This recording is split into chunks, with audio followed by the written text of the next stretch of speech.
There are names that are no longer spoken aloud, yet they remain quietly pressed into clay tablets. There are dynasties that left behind no towering tombs or mighty pyramids, yet their names have crossed thousands of years, etched in cuneiform script like a message whispered to the future. Long before the pyramids rose on the banks of the Nile, before the West saw its first empires in a land between two great rivers, there were those who were called kings. They were not just rulers, they were the very first markers of what humanity would come to know as kingship. Time has covered everything with dust, but those names still endure. Alulim, Alalangar, Dumuzid, Etana, Enmerkar, Gilgamesh, Sargon of Akkad, Ur-Nammu. One after another, they sat upon the throne like shadows drifting down the river of time. In this journey, we will not speak of societies or economies. We will speak only of them, the kings of Sumer, from the first to the last. Each name is a fragment of memory from the dawn of history. When those fragments come together, we can hear the faint echo of the world's first civilization. Step with me into this story, a calm and unhurried path where the past whispers through each name. This is the tale of those who first wore the crown of humanity. And though centuries have passed, they have never truly disappeared. You are listening to History, softly whispered by Lunora. If there was ever a single moment when human power first took on a clear and defined shape, then for the Sumerians, that moment came when kingship descended from heaven to Eridu. On the clay tablets inscribed with cuneiform, there is only one line that opens the story of humanity. When kingship descended from heaven, it was established in Eridu. No hymns, no grand epics. Just a quiet statement marking the beginning of kingship on earth. From the shadows of prehistory, a single name steps forward, Alulim. No one knows his face. No monument was built for him. No victories were carved into stone. But his name stands at the very top of the Sumerian King List. The Sumerians wrote that he ruled for 28,800 years, a span far beyond the limits of mortal time. To them, Alulim did not need to exist in the way ordinary rulers do. He was the starting point, the moment history began, sometime toward the end of the 4th millennium before the Common Era, according to modern archaeological estimates. Eridu in Alulim's time was not an empire. It was a small city-state on the banks of the Euphrates. Yet for the Sumerians, it was the center of the universe. They believed the gods had chosen Eridu as the first place where kingship touched the earth. Alulim was not a man who claimed power for himself. It was given to him from the heavens. This was the primordial age when gods and humans still shared the same world. The Sumerians told that Alulim was the first man who could command with his voice. Before written laws existed, his words carried the weight of divine authority. There were no records of wars or monumental works, only the presence of the one who opened the political timeline of humankind. Before Alulim was myth. After Alulim, there was history. When Alulim's reign came to an end, the timeline flowed forward. Another name emerged from the shadows, Alalangar, the second king on the list. The Sumerians recorded that he ruled for 36,000 years, longer even than Alulim. No inscriptions describe him as a conqueror or a builder, no battles, no temples, only succession, passed like a torch from the first keeper of the flame to the next. To the Sumerians, this was an age when the cosmos was still stable, untouched by human conflict. They did not write royal biographies as we do today. No childhood stories, no emotions, no daily details, They simply recorded a name, the length of a reign, and the city where kingship was placed. It is precisely this silence that gives Alulim and Alalangar their gravity. They stand like two great stones marking the gateway to the history of humankind. The numbers 28,800 and 36,000 years were never meant to be taken literally. They reflect a belief that the dawn of kingship existed outside human time, and that the first kings were bridges between gods and mortals. To the Sumerians, these figures were not men alone. They were symbols of a newly born cosmic order.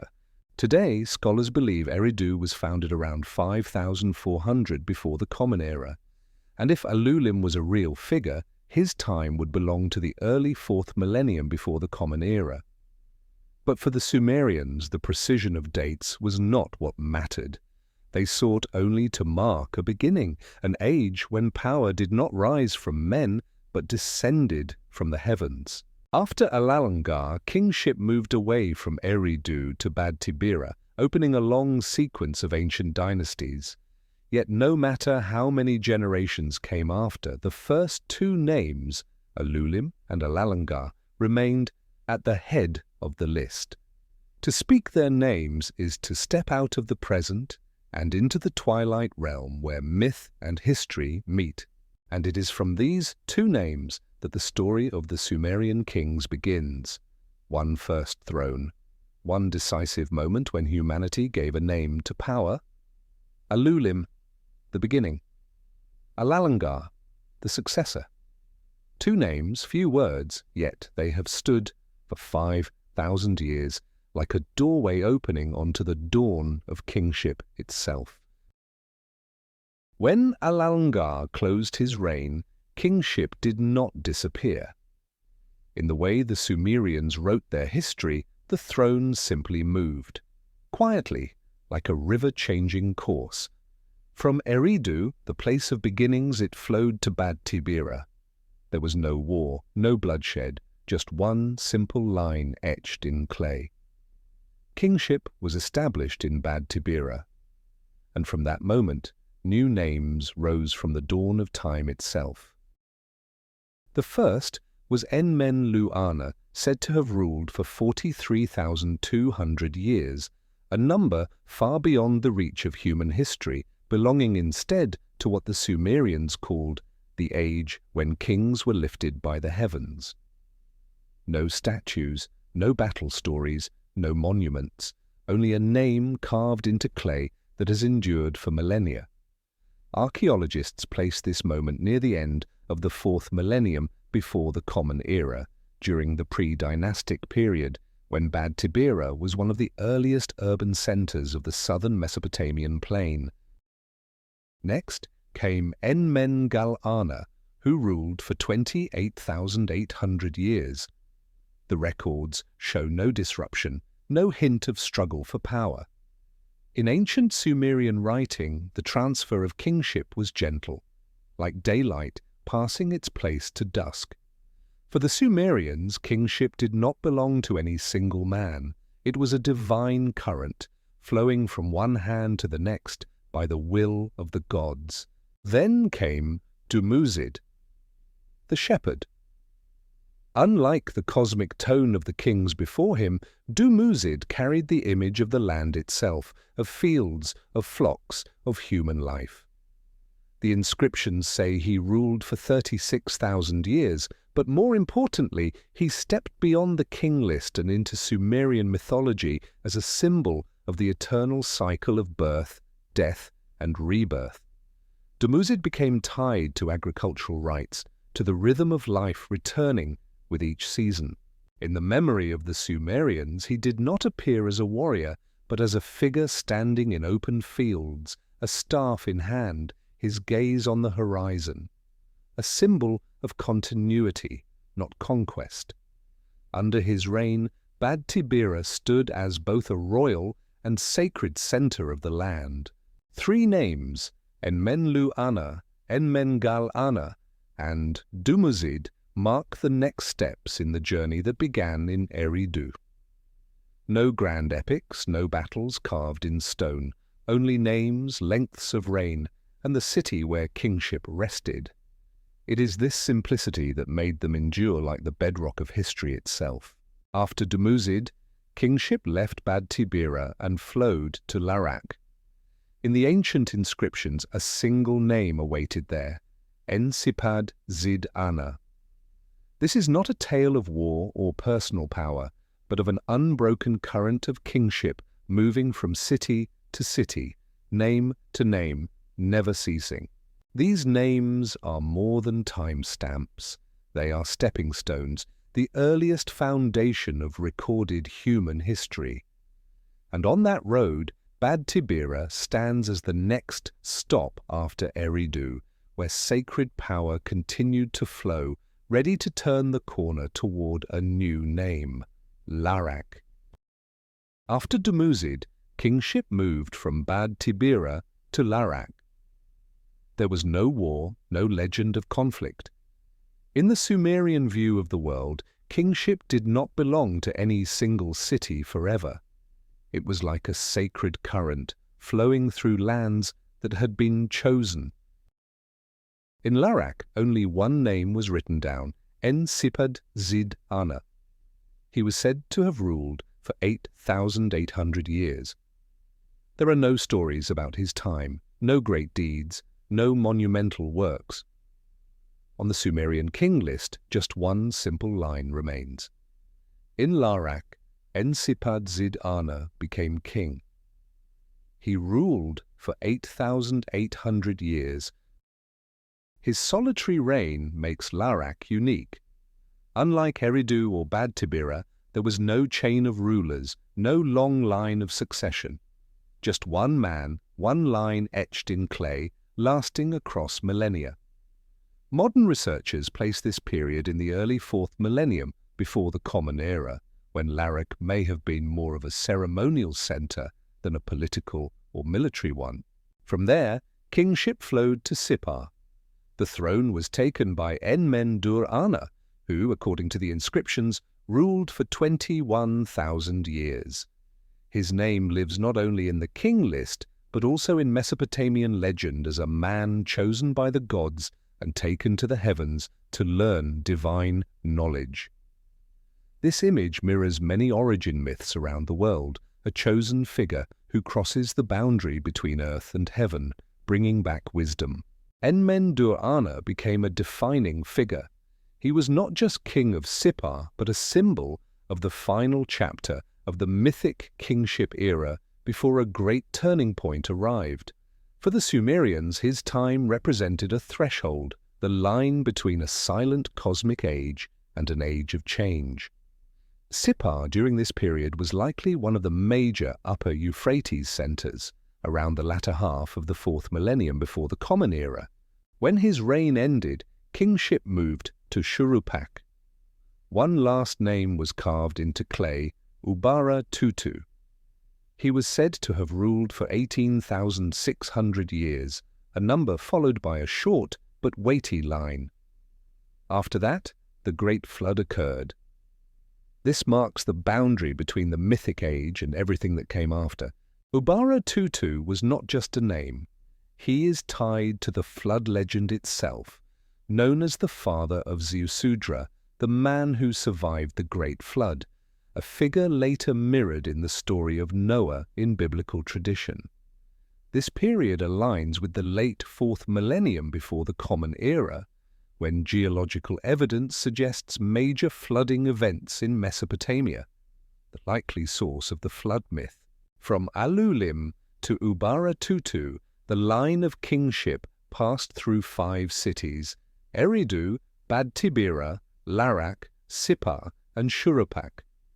The enormous numbers, 8,800 years, 21,000 years, 18,600 years, were never meant as literal dates.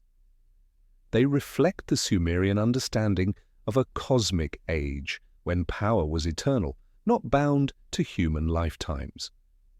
Modern scholars view these figures as a mythic way of separating divine time from historical time. And then, after Ubara-Tutu, the Sumerians wrote only, "The great flood occurred." No descriptions, no lament. Just a single line that closes an entire era. This is the dividing line between the mythic world and recorded history. When the waters receded, a new chapter began. Kingship no longer carried the weight of impossible numbers. It entered an age of real city-states where kings reigned for human spans of time, shorter, finite, but closer to the ground of history. The first city to receive the throne after the flood would be Kish, marking the turning point between legend and the documented age of early dynastic Sumer, around the years 3100 to 2900 before the Common Era. After Ubaratutu, the inscriptions on the Sumerian King List suddenly become brief. The entire age of mythic kingship ends with a single line. The great flood occurred. No elaborate descriptions, just silence. But that silence draws a sharp line in history. Many modern scholars place this flood around the years 3100 to 2900 before the Common Era, aligning with geological evidence of major flooding events in southern Mesopotamia. When the waters receded, kingship, in the Sumerian view, descended from heaven a second time. This time it did not return to Eridu or Bad Tibira, but was established in Kish. This marks the early post-flood era at the dawn of the 30th century before the Common Era. The first ruler of Kish was Jusha. His reign lasted 120 years, a number dramatically shorter than the fantastical spans of the mythic kings before him. Although no epic tales or conquests are recorded, his name stands as the starting point of a new political order when kingship stepped out of the realm of legend. After Jusha came Kulasina-Bel. The inscription only says Kulasina-Bel became king. Many scholars believe this may not be a personal name but a Sumerian phrase meaning all the people were king, suggesting a transitional phase when power was shared or largely ceremonial. That quiet interval ends with the arrival of a striking name, Etana. He is said to have ruled for 1500 years, standing between myth and history. Etana is the central figure of one of Mesopotamia's oldest legends, the man who flew to heaven. According to the story, Etana mounted a giant eagle and ascended to the sky to find the plant of birth, a symbol of restoring lineage and kingship after the flood. This is one of humanity's earliest recorded images of divine kingship. Etana marks a turning point. Kingship is no longer tied only to impossibly long lifespans. It now carries narrative, symbol, and sacred purpose. He represents a ruler chosen to restore cosmic order after catastrophe. This period corresponds to the early stages of the early dynastic period, around 2900 before the Common Era, when Kish emerged as the first real center of political power in the southern Mesopotamian plain. After Etana, the throne of Kish passed through many successors. The kings that followed were no longer swallowed by myth alone. Their names reflect an increasingly structured society, with independent city-states, concentrated authority, and real political struggles. The first three names after the flood carry profound meaning in the history of Sumer. Jusha, the beginning of a new political order. Kulasina-Bel, the symbol of transition when power was still dispersed. Etana, the bridge between gods and men. From this point on, kingship was no longer a distant myth stretching across a handful of legendary figures. It became a flowing current tied to real city-states and historical rulers. Kish stood as the first political center of the post-mythic world, the threshold where Sumer stepped into the clear light of recorded history. After Etana, the throne of Kish continued its quiet journey. There was no heavenly ascent, no grand legend, just a new name pressed into clay: Bali.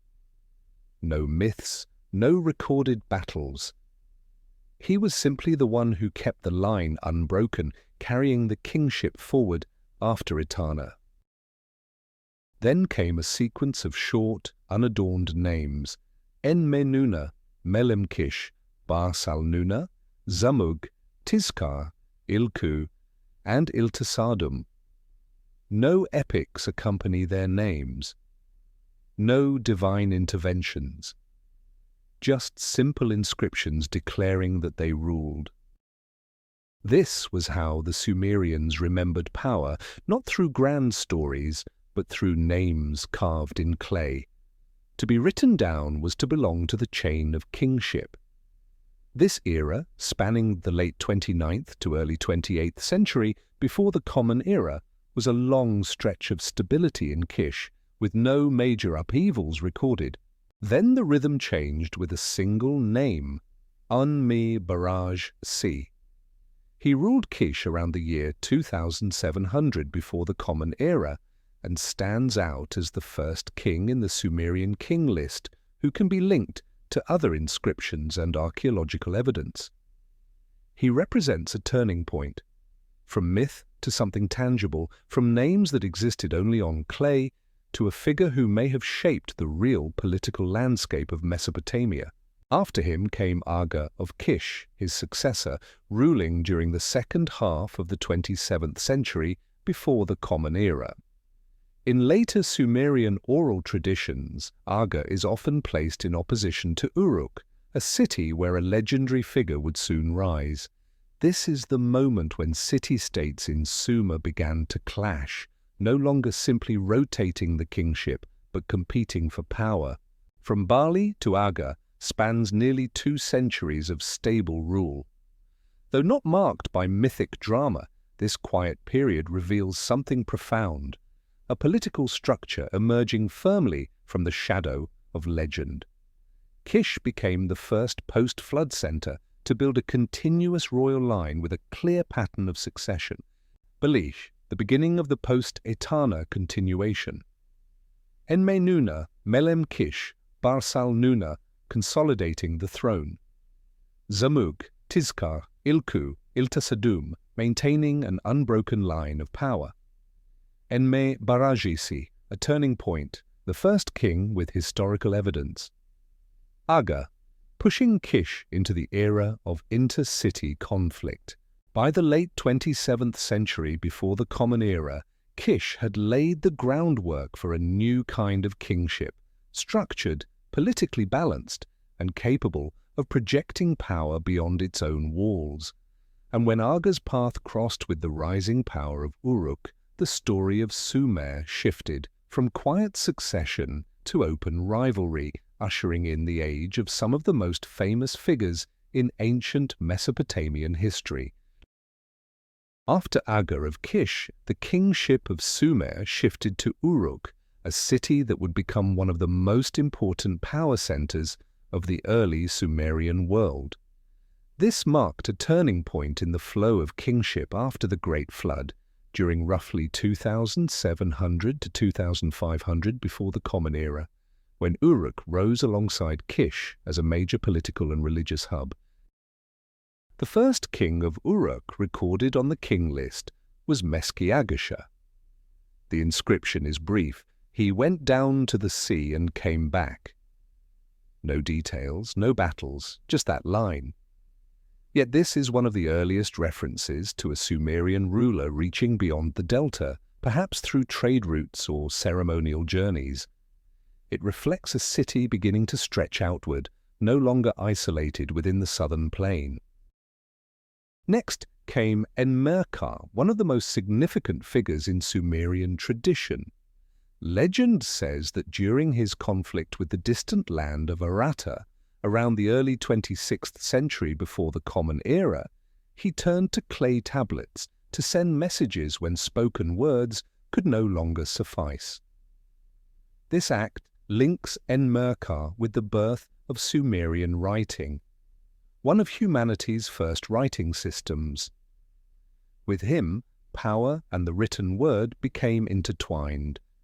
Enmerkar was followed by Lugalbanda, a name that lives both in early history and in heroic legend.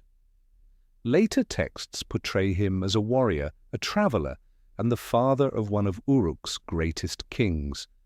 Though evidence is scarce, his name is tied to a time when Uruk expanded and consolidated its political influence across Mesopotamia. Then came Gilgamesh. The inscription states simply, Gilgamesh, king of Uruk, ruled for 126 years. But in human memory, he became far more than a line of text. In the middle of the 26th century before the Common Era, Gilgamesh stood at the center of one of the oldest epics ever written, Epic of Gilgamesh, a story that reflects a world where power, faith, and political thought were rapidly evolving. Though the details of his historicity remain debated, most scholars see Gilgamesh as a real figure whose legacy was mythologized over generations. After Gilgamesh, the throne of Uruk passed through Urnungal, Udul-Kalama, Labashum, Ennun-Tarah-Ana, Meshe, Melem-Ana, and Lugal-Kitun. These kings left no surviving legends of their own, but their names represent a period of continued stability and influence for Uruk. Archaeologists associate this stage with the late early dynastic 2nd to 3rd periods, when Uruk, Kish, and other city-states entered an age of heightened political rivalry. Mesannepada, early 27th century, reaching beyond the river basin. Enmerkar, early 26th century, tied to the birth of writing. Lugalbanda, legendary hero figure, linked to a time of consolidation. Gilgamesh, mid-26th century, cultural icon whose epic transcended time. Urnungal through Lugal-Kitun, sustaining Uruk's power amid growing inter-city competition. If Kish was the guardian of kingship after the flood, then Uruk was where kingship learned to tell its story. In Kish, the names of kings were a steady rhythm of succession. In Uruk, each name became a marker, especially Enmerkar and Gilgamesh, showing that power was no longer just inherited, but remembered, retold, and shaped by collective memory. The kingship would shift again in time, but from this point forward, no city-state would stand apart from the shadow of Uruk, the place where kingship first found its voice. After Gilgamesh of Uruk, around the year 2500 before the Common Era, Sumerian kingship returned to Kish for the second time. Unlike the earlier mythic phase, this return took place in a clearly defined political landscape. Major city-states like Kish, Uruk, and along with the northern Akkadian region, were now competing for power and influence. The new era began with Kubaba, also written Kugbao, the only queen listed in the Sumerian King List. Before she ruled, she was recorded simply as a tavern keeper, yet her name is carved into history with full royal dignity, a testament to the fact that kingship in Sumer could transcend traditional male dynastic lines. She reigned for 100 years, a symbolic number that represents a long and stable rule. After Kubaba came Puzur-Suen and Ur-Zubaba. These short, concise names reflect a time when Kish had developed a clear, functioning system of political power. If Etana's time was the beginning, and Bali and Enmebaragesi were the consolidation, then Puzur-Suen and Ur-Zubaba's era was the moment Kish emerged as a strong, structured state rooted in political reality rather than myth. Key features of Kish's second kingship period include shorter reigns reflecting faster transfers of power, brief, practical royal names with no supernatural elements, clearer administrative and political records signaling a mature governing structure. Kubaba's reign carries special significance. she is considered one of the most historically plausible figures of this era. Her story demonstrates that power in Sumer was not permanently bound to a royal bloodline. It could shift according to circumstance and political dynamics. After Puzur-Suen and Ur-Zubaba, Kish entered a phase of rapid succession, with many kings following one another in quick intervals. During this time, southern city-states and the Akkadian north began to rise sharply, challenging Kish's central position. Yet the clay tablets continued to record each ruler carefully, showing that Kish still held an important place in the rotating structure of Sumerian power. Summary of Kish's second period of kingship. Kubaba, around 2500 before the Common Era. The only queen on the king list, reigning 100 years. A symbol of the shift toward a historically grounded kingship. Puzur-Suen Ur-Zubaba, strengthening Kish's position amid growing regional rivalry. Key characteristics: fast shifts of power, concise royal names, and a well-defined political system. By the end of this period, the first signals of the Akkadian Empire were already emerging in the north.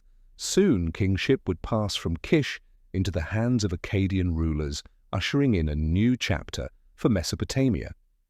But before that turning point, Kish remained the torchbearer, the final great power center of the independent Sumerian age. When the second cycle of power in Kish came to a close in the early 25th century before the Common Era, Sumerian kingship did not return to Uruk. Instead, it began a rare but strategically significant journey outward, beyond the heart of the southern plain. Between the mid and late 25th century, the throne shifted to Awan, Hamazi, and Mari, three regions positioned on the outer edges of Sumer's political and economic sphere. This marked one of the few times in early Sumerian history when supreme authority left its core city-states to extend into frontier zones.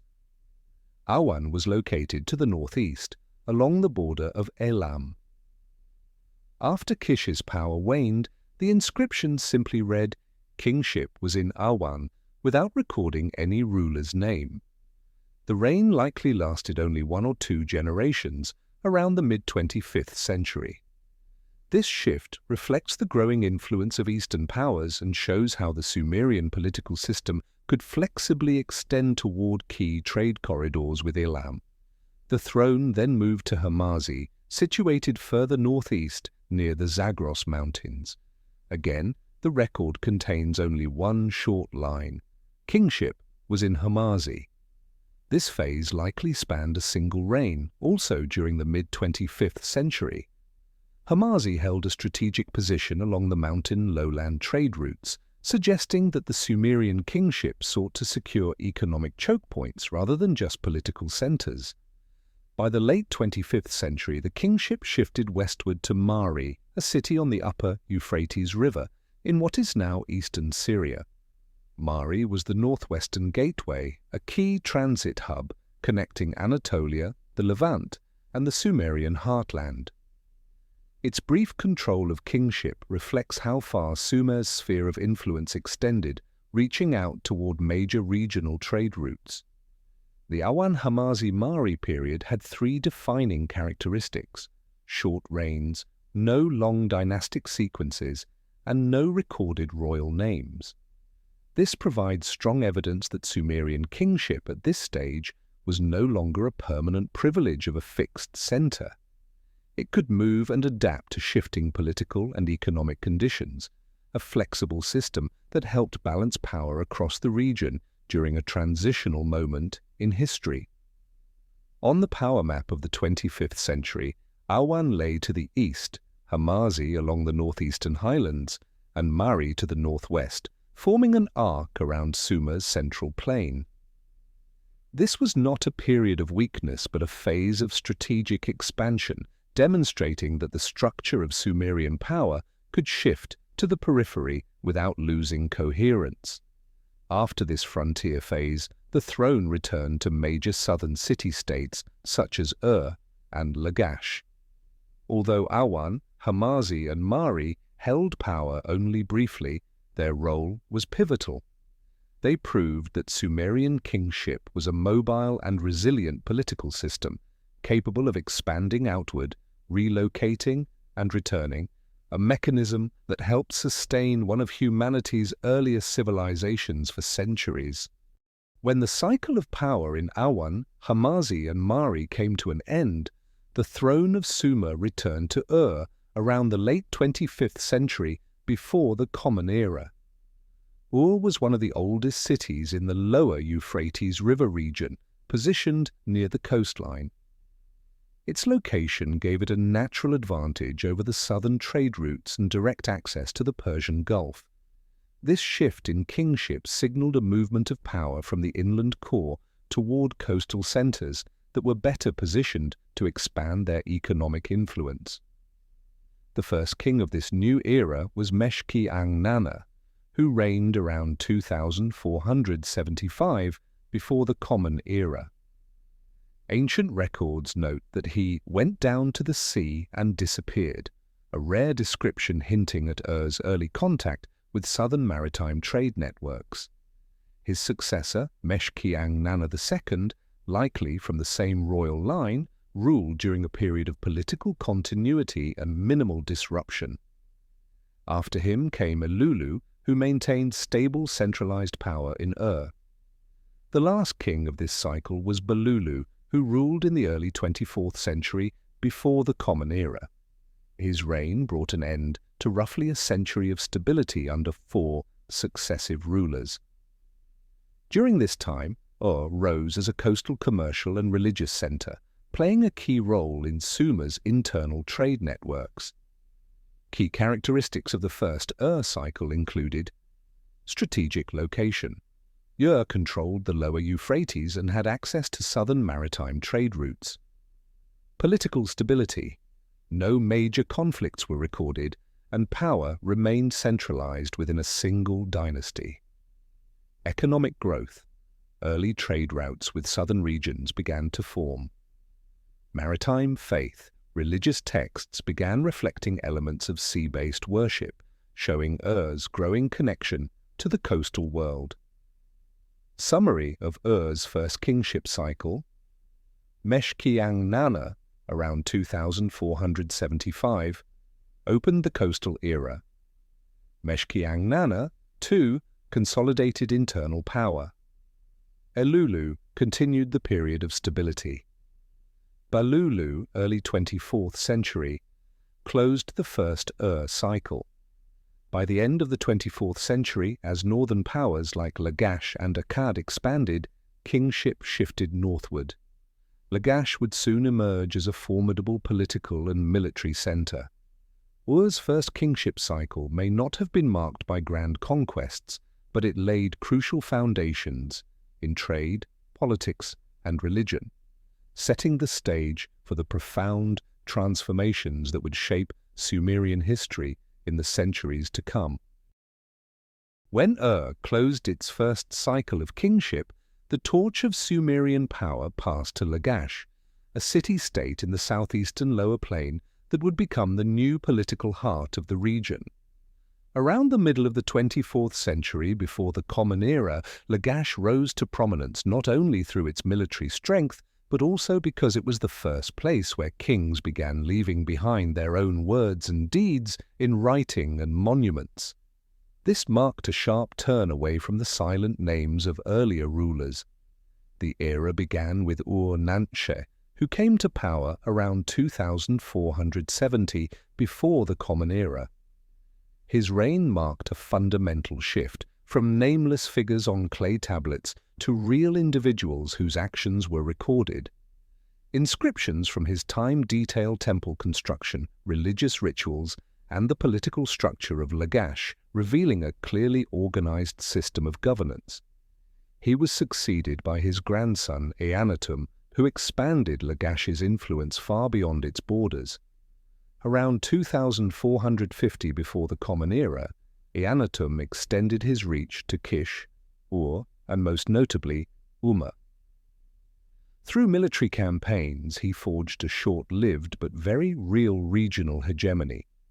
His victory over Umma was recorded on the stele of the vultures, one of the oldest known military inscriptions in the world. It stands as proof that Lagash had entered a new era in which kingship was documented not only in myth but in political writing. After Eannatum came Ennenatum I, and his descendants, who maintained stability for decades, solidifying Lagash's position as a major voice in the Sumerian balance of power. Lagash now stood shoulder to shoulder with Kish, Uruk, and Umma. Around 2350 before the Common Era, Uruk-agina rose to power and launched sweeping social reforms, curbing the privileges of the nobility and priesthood, redistributing land, and protecting the rights of common citizens. His reform texts are considered among the earliest known social charters in human history. The Lagash dynasty marked a decisive turning point in Sumerian history. Ur-Nansha, around 2470, initiated the age of administrative record-keeping. Eannatum, around 2450, expanded Lagash's power and left behind the stele of the vultures. Ennenatum I and descendants maintained internal stability and consolidated political strength. Uruk-agina, around 2350, implemented large-scale social reforms, leaving legal and political texts. If Kish was the guardian of kingship, the pillar of stability, and Uruk the keeper of epic memory, then Lagash was the place where power first spoke for itself in writing. Kingship was no longer just symbolic. It became a political and social institution with clear content and personal agency. Although Lagash's control of the throne did not last long, its legacy was profound. For the first time, Sumerian kings themselves carved their voices into stone and clay. And as Lagash's strength began to fade, the north was stirring. Sargon of Akkad would soon rise, founding the world's first true empire. Lagash would step back from center stage, but it would leave behind something enduring, written memory of rulers who were real, with actions, visions, and power. From the time of Alulim, the throne of Sumerians had always rotated between the great city-states, Kish, Uruk, Ur, and Lagash. But around the middle of the 24th century, before the Common Era, a turning point arrived. Instead of passing the torch of power from one city to another, it was gathered into the hands of a single man, Sargon of Akkad. According to legend, Sargon began his life as a cupbearer to the king of Kish. When Lagash weakened after the reign of Uruk-agina and Kish could no longer dominate the southern plains, a power vacuum emerged. In that moment, a new force rose in the north, Akkad. Though the exact date of Akkad's founding remains uncertain, it quickly became Sargon's military and political stronghold. Around 2334, before the Common Era, he launched his campaigns against the Sumerian city-states. Sargon's birth name has been lost to time, but the name he chose for himself means the true king, a deliberate break from the traditional rotating kingship of Sumer. Over the course of his reign from 2334 to 2279, before the Common Era, he defeated Kish, Uruk, Ur, Lagash, and other major centers, unifying all of Sumer under one ruler. He first called himself King of Akkad, then King of Sumer and Akkad, and finally King of the four corners of the world, transforming the throne from a shared shifting power into a permanent seat anchored in Akkad. During his 56-year rule, Sargon built a tightly centralized administrative system. He appointed governors, Ensi, to oversee conquered cities, established a standing army and a reliable logistical network, and extended his influence across northern Mesopotamia, the Levant, and the Zagros Mountains.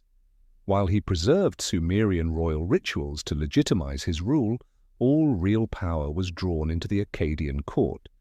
His decrees and victories were inscribed on countless clay tablets and stone steles, making his name one of the most clearly recorded in ancient Sumerian history.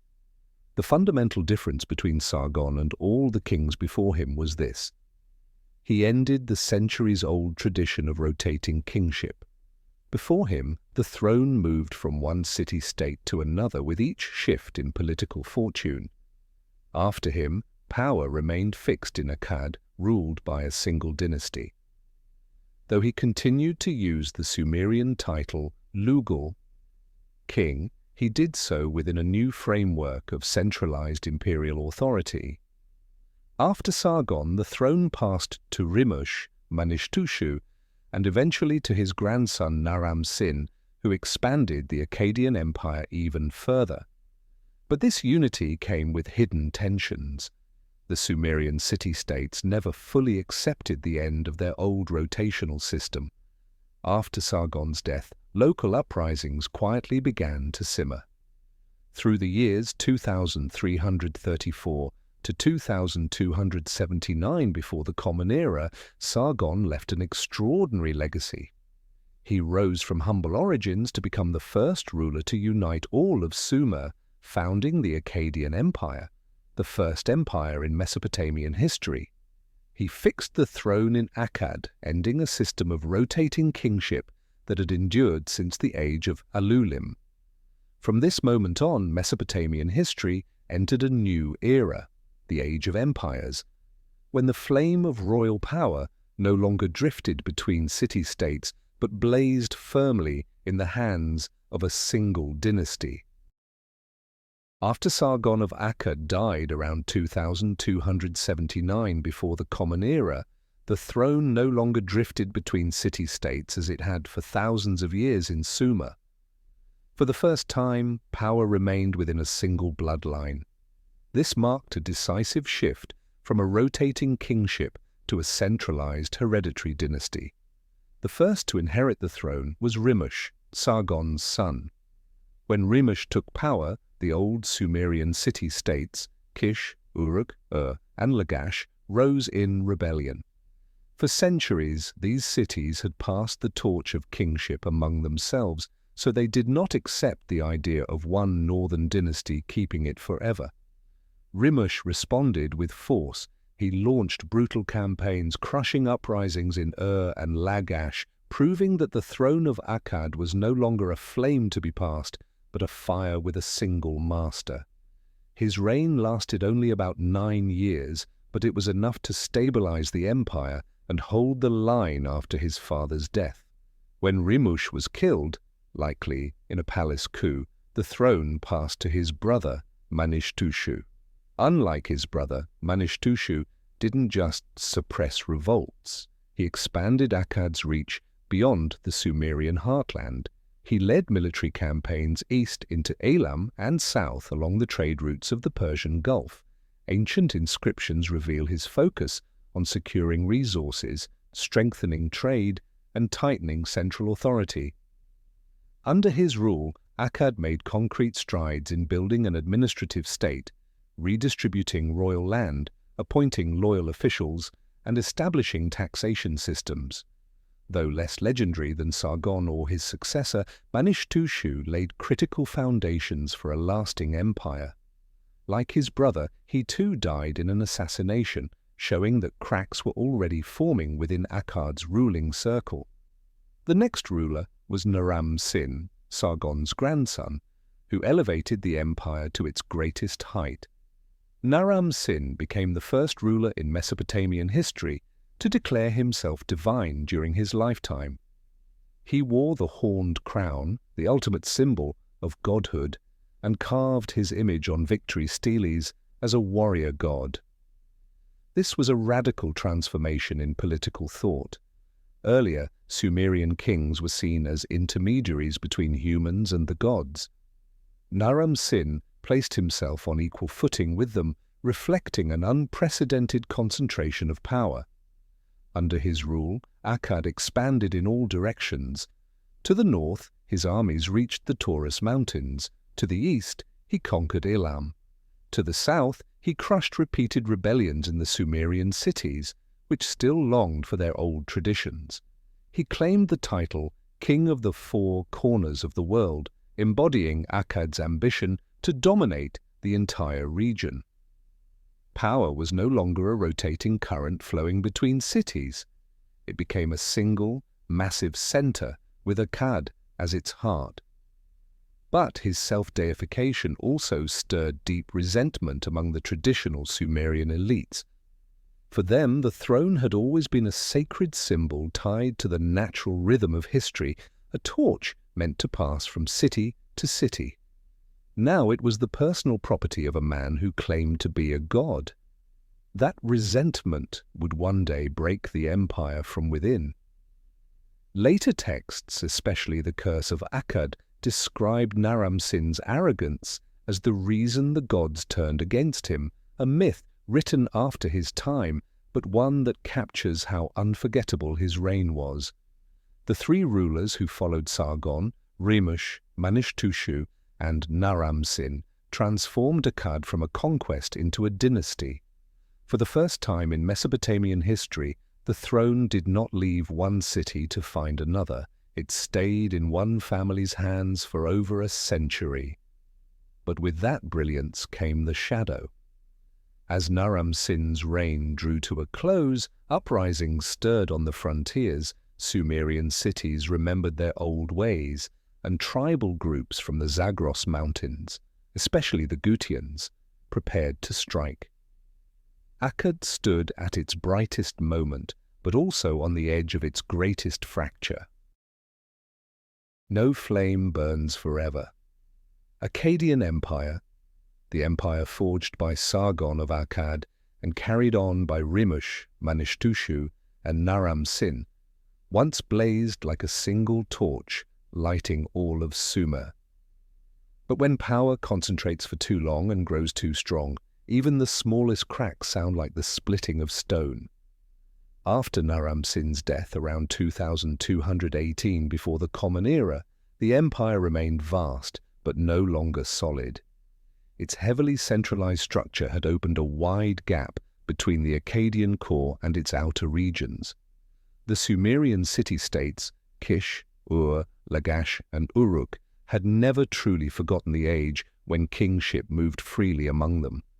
So when the center weakened, the embers of resistance flared into open flame. The throne passed to Shar-Kali-Shari, Naram-Sin's grandson. When he took power around 2217, the empire was already fraying at the edges. In the south, Sumerian cities rose up in rebellion. In the north and east, tribal groups from the Zagros Mountains began to push down toward the Akkadian frontier. Unlike his powerful forebears, Shar-Kali-Shari had no chance to expand or build. His entire reign was consumed by fighting to hold together what his grandfather had once unified. Surviving inscriptions from his time are not triumphant records of conquest, but scattered accounts of uprisings, suppression, and exhaustion. He wasn't building an empire, he was struggling to keep it from crumbling piece by piece. Toward the end of the 22nd century before the Common Era, another blow struck Mesopotamia, a severe, prolonged drought. The rivers fell, harvests failed, and famines spread. An empire like Akkad, sustained by agriculture to feed its people and its army, was hit at its roots.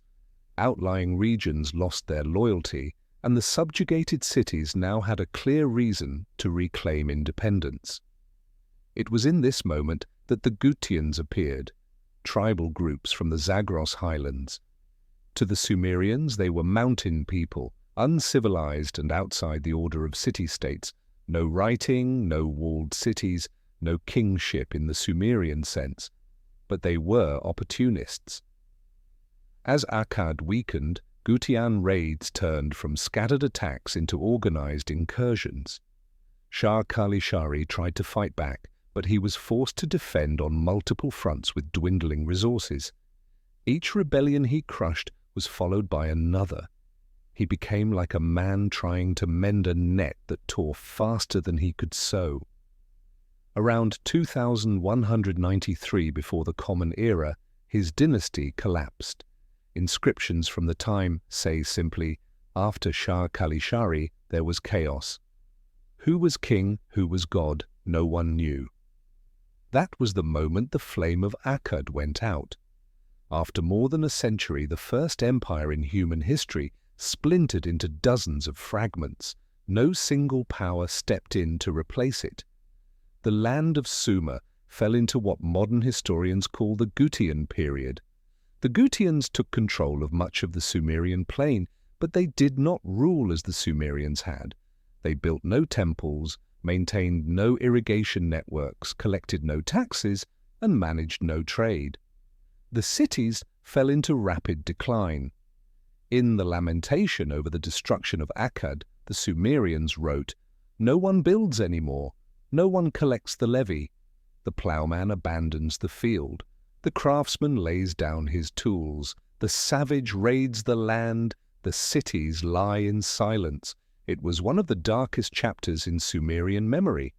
Yet the old cities, Kish, Uruk, endured, watching the torch of Akkad fade and remembering their own age of rotating kingship. Akkad did not end with a single climactic battle. It collapsed slowly, hollowed out from within by rebellion, famine, and fragmentation. No successor strong enough emerged, and the Gutians, for all their ferocity, were unable to build a new empire. They lacked writing, administration, and the economic base to sustain long-term power. Over time, their occupation became little more than a thin layer of dust covering Sumer's old memories. And then, when everything seemed swallowed by darkness, a faint spark flickered back to life. One by one, the old power centers, Kish, Uruk, Lagash, stirred again, and from among them, one name would rise first, Utu-Hengal. He would lead the campaign to drive out the Gutians, restore native kingship, and open a new chapter in Mesopotamian history. The brilliant light of Akkadian Empire had just gone out, and the land of Sumer was plunged into a darkness not brought by the gods, but by the power vacuum left when the empire crumbled. The once subjugated city-states were not yet strong enough to restore order, and the old ruling dynasties had not yet found their footing. From the northeast, out of the Zagros Mountains, came a foreign force with no writing, no great epics, and no structured governance. Only violence and chaos, the Gutians. They were semi-nomadic tribal groups living on the edge of the civilized plain, viewed by the Sumerians as wild people, strangers to temples, irrigation, and agriculture. When Akkad weakened, the Gutians swept down like a flood, seizing the fertile heart of Mesopotamia. There was no grand battle to mark the fall of Akkad.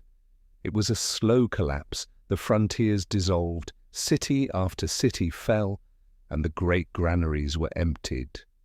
When Shah Kalishari fell around 2193 before the Common Era, Mesopotamia entered a darkness deeper than anything it had known since the time of the Great Flood. The Gutians took the cities but did not govern like the kings of old. They ignored irrigation, levees, temples, and rituals. Fields turned to dust, canals dried up, and the temples stood silent. In the Curse of Akkad, the Sumerians lamented, "No one builds temples. No one brings water to the fields. Grain does not sprout. Sheep and cattle grow thin. People abandon their crafts. Children do not sing. The wild men seize the cities and darken the fields." This was not poetry, but the living memory of a civilization brought low. For nearly a century, from around 2190 to 2120, Sumer's cities endured like scattered islands with no central power, and kingship lay broken. The list of Gutian rulers recorded later was little more than a series of names with no monuments or legacies, their control loose and tribal, city by city. Yet in that darkness, the memory of Sumer did not die. Ancient centers like Eridu, Kish, Uruk, and Lagash, quietly held on to their will to rise again. The ruins of temples and the silent canals carried not just decay, but the embers of ambition. As Gutian power spread thin, Uruk, the ancient city once tied to Gilgamesh, became the rallying point for resistance. Its central location, still functioning irrigation, and economic base gave it a crucial advantage. From within Uruk rose Utu-Hengal, a native Sumerian. Unlike Sargon of Akkad, who had conquered Sumer from the outside, Utu-Hengal did not seek to forge a new empire for himself, but to restore the old Sumerian order. In surviving inscriptions he declared, "I am the king of Uruk, chosen by Utu to bring light back to Sumer." This was not a simple claim of power, but a call to reclaim kingship from foreign hands. He united the remaining city-states and launched a campaign against the Gutians, defeating Tirigan, the last Gutian king remembered in the Sumerian King List. A single line carved into clay captured the moment. Kingship returned from Gutium to Uruk. Around 2120, before the Common Era, the Gutians were expelled, ending a century of darkness. Utu-Hengal restored kingship to Sumer, but did not create a personal empire as Sargon once had. Instead, he laid the foundation for the revival of the old city-state system, opening the way for stronger powers to rise again. He understood his victory was only the beginning. After a century of chaos, Sumer needed structure, not just a savior.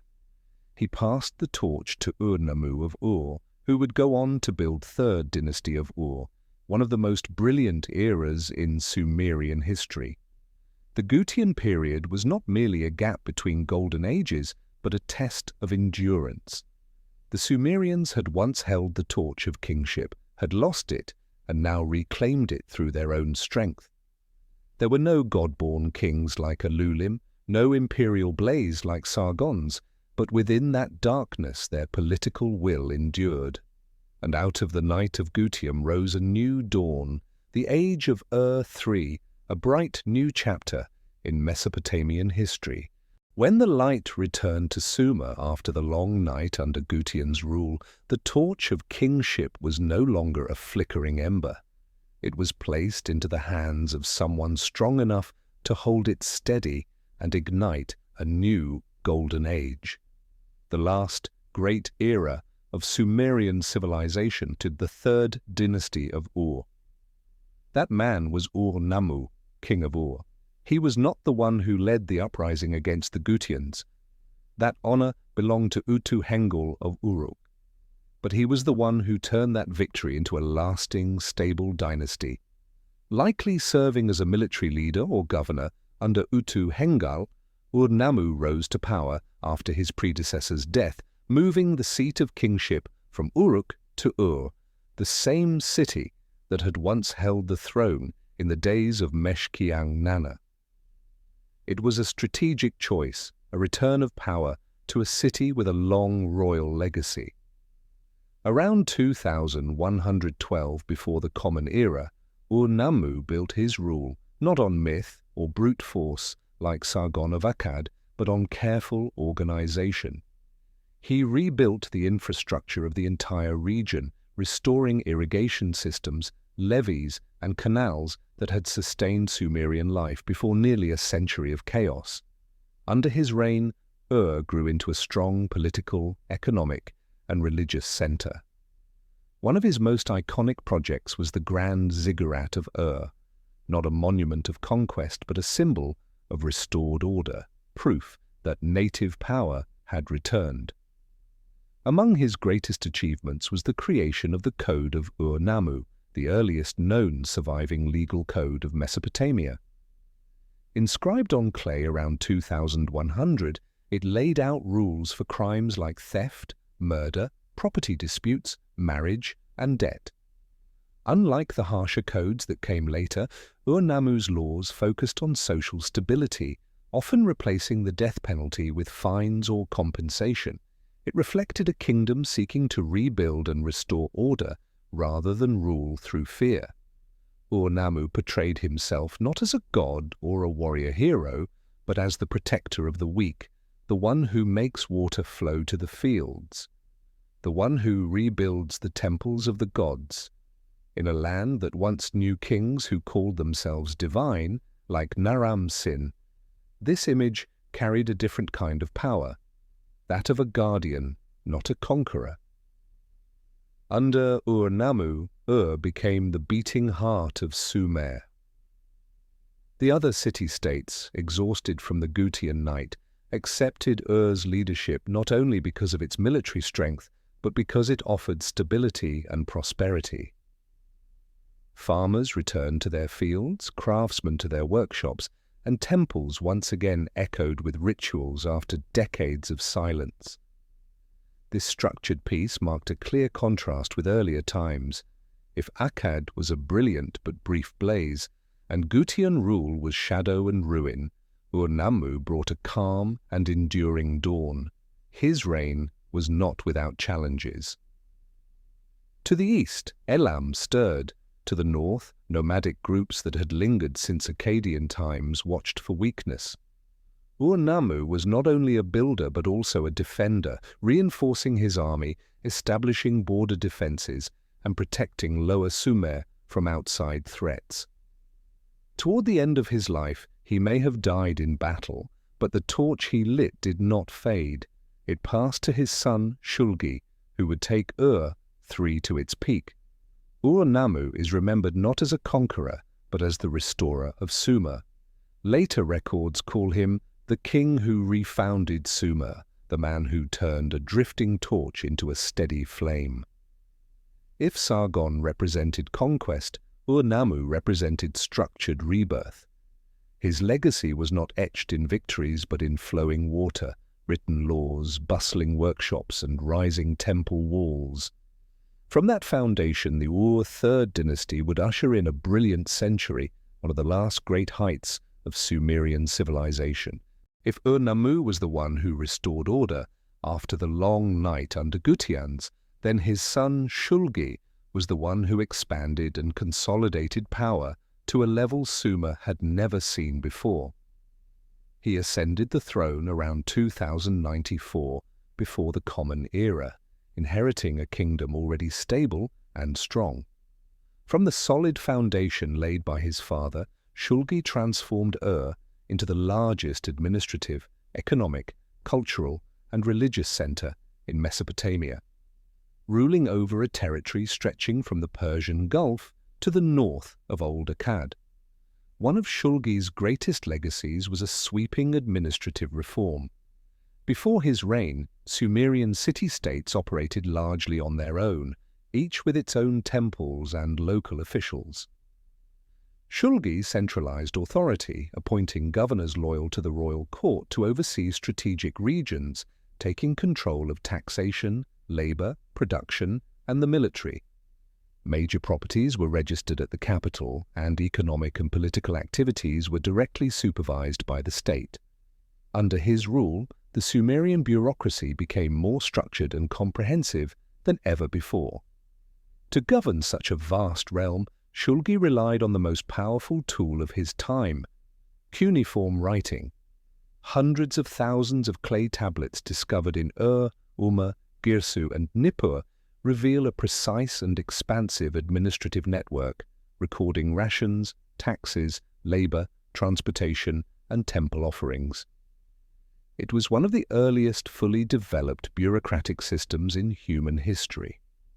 Shulgi even declared in his inscriptions, "There is nothing in the land I do not know." And it wasn't an exaggeration. He had built a state machine powered by information and centralized control. Alongside administrative reforms, Shulgi strengthened the religious foundation that legitimized his rule. He placed particular emphasis on Nippur, the cult center of Enlil, restoring its grand temple and tying Ur-3's royal power closely to religion. But he didn't let religious institutions grow beyond his grasp. Key temple positions were under royal oversight. Through this sacred network, he united the city-states under one divine and royal order, eliminating the fragmented power structure that had once plunged Sumer into chaos. Shulgi was not just a ruler behind a desk. He built an image of himself as a complete king, politician, warrior, poet, and athlete. In inscriptions, he even took part in the ceremonial long-distance run from Ur to Nippur, roughly 200 kilometers, in a single day. It was both ritual and performance, meant to show that the king embodied divine energy as well as political authority. During Shulgi's long reign, the empire expanded its borders. He fortified the eastern frontier facing Elam and the northern frontier facing old Akkadian lands where nomadic groups often threatened the state. Walls, watchtowers, and military garrisons were built, creating a layered defense that prevented the kind of invasions that had toppled Akkadian empire. Ur III's army was organized in a professional, hierarchical structure, and Shulgi pursued a proactive defense policy that gave his empire a stability earlier dynasties had never achieved. He also invested heavily in cultural and intellectual development. He expanded the scribal school system, standardized writing, and made written administration the backbone of governance. This created one of the most thoroughly documented periods in the entire ancient world. Because of his reforms, historians today can trace how a complex ancient state functioned with remarkable precision. From around 2070 to 2047 before the Common Era, Shulgi ruled for more than 45 years, one of the longest reigns in Sumerian history. During this time, he not only consolidated Ur's power, but also built a system strong enough to survive him. Unlike many powerful rulers before him, Shulgi's legacy did not rest solely on his name. It lived on in a functioning administrative structure. The empire no longer depended on a single individual. It had become a self-sustaining mechanism, yet this strength carried its own vulnerabilities. When Shulgi died, Ur III stood at its zenith, but cracks were forming. Nomadic groups in the north remained a threat. Elam was a constant pressure from the east, and the vast bureaucratic machine could become a burden if future rulers lacked his skill. Still, Shulgi had elevated Ur III to a level of centralization and organization that Sumer had never experienced before. Shulgi became the symbol of Sumer's last great golden age. He did not conquer with the sword like Sargon of Akkad, nor did he shine through myth like Gilgamesh. He ruled through structure, control, and a carefully balanced fusion of military might, administration, and religion. When he died, the torch of Ur III blazed brighter than ever. But it was also heavier than it had ever been, resting now on the shoulders of those who would follow.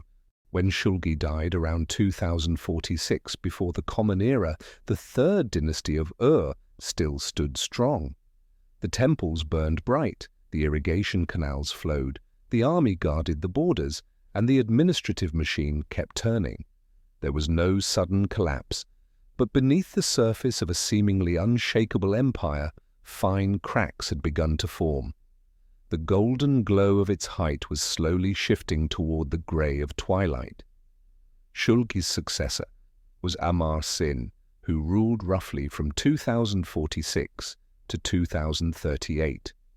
He inherited power in favorable conditions, a powerful empire, a steady economy, a strong army, and the prestige of Ur echoing across Mesopotamia. He did not have to build a system, only to maintain it. And that was the harder task. Amar-Sin expanded the eastern frontier defenses along Elam and built fortifications against northern and eastern incursions. In the surviving inscriptions, he appears more as a king who fortified the empire than one who expanded it. He preserved his father's administrative policies: taxation, land control, centralized religion. But the tone had shifted. Where Shulgi had built the order, Amar-Sin merely preserved it. Hymns and royal inscriptions refer to him as the keeper of the flame of a telling phrase for an era already past its peak. His military campaigns were as much about proving strength as expanding it, but the vast system began to demand more resources than it gave. Under Shulgi, personal authority held everything together. After him, that glue began to weaken. The throne then passed to Shusin, ruling around 2037 to 2029. It was under him that danger from the north escalated. Nomadic groups from the highlands, especially the Amorites and tribal confederations, began to sweep down the middle Euphrates River. These mobile groups, unbound by cities, struck quickly and retreated just as fast, making them hard to control with Ur's centralized system. In response, Shusin ordered the construction of a massive northern wall, the Shusin Wall, stretching for hundreds of kilometers, meant to block these incursions. Like many walls in history, it couldn't stop everything, but it revealed a truth. III had shifted from expansion to defense. Inside the empire, the structure began to show strain. The bureaucracy grew bloated, corruption spread, and local governors became increasingly autonomous. Under Shulgi, personal power had forced obedience. Under two successors, central authority frayed.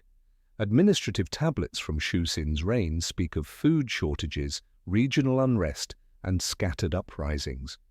To reinforce his legitimacy, he leaned heavily on religious rituals, claiming divine selection by Enlil. But when a king must rely on ritual alone, it often means real power is slipping away. When Ibisin came to the throne around 2028, the cracks had deepened. The treasury was drained by years of defense spending. On the borders, Amorite and Elamite pressure intensified. Within, city-states asserted more independence, and local officials slipped further from central control. Yet, these years under Amar-Sin, Shusin, and the early Ibisin period were not a time of collapse. They were a brilliant sunset. Ur was still the greatest center in Mesopotamia. The bureaucracy still worked. The economy was still strong. But the political tension that had held the empire at its peak was fading. Clay tablets from this twilight era carry a tone of longing. In the days of King Shulgi, the rivers were full, the granaries overflowed. Now people speak of those days as if they were a dream. When an empire starts living through its memories of golden times, its present has already changed. North of the heartland, the Amorites were gathering. To the east, Elam watched and waited. The pressures were mounting. When they finally broke, they would not simply topple a dynasty. They would bring an end to an age that had lasted for millennia. The age of the Sumerian kings. When Ibisin ascended the throne around 2028 before the Common Era, the torch of Third Dynasty of was still burning. But it was a fragile flame, flickering against the wind. To the east, Elam was growing stronger, sensing the weakness within To the northwest, Amorites swept down from the middle Euphrates River, slipping past crumbling lines of defense. Inside, the massive bureaucratic machine built in the age of Shulgi was beginning to crack. Ibisin still called himself King of the Four Corners of the World, a title once tied to Ur's golden age of power. But the reality beneath that title had changed.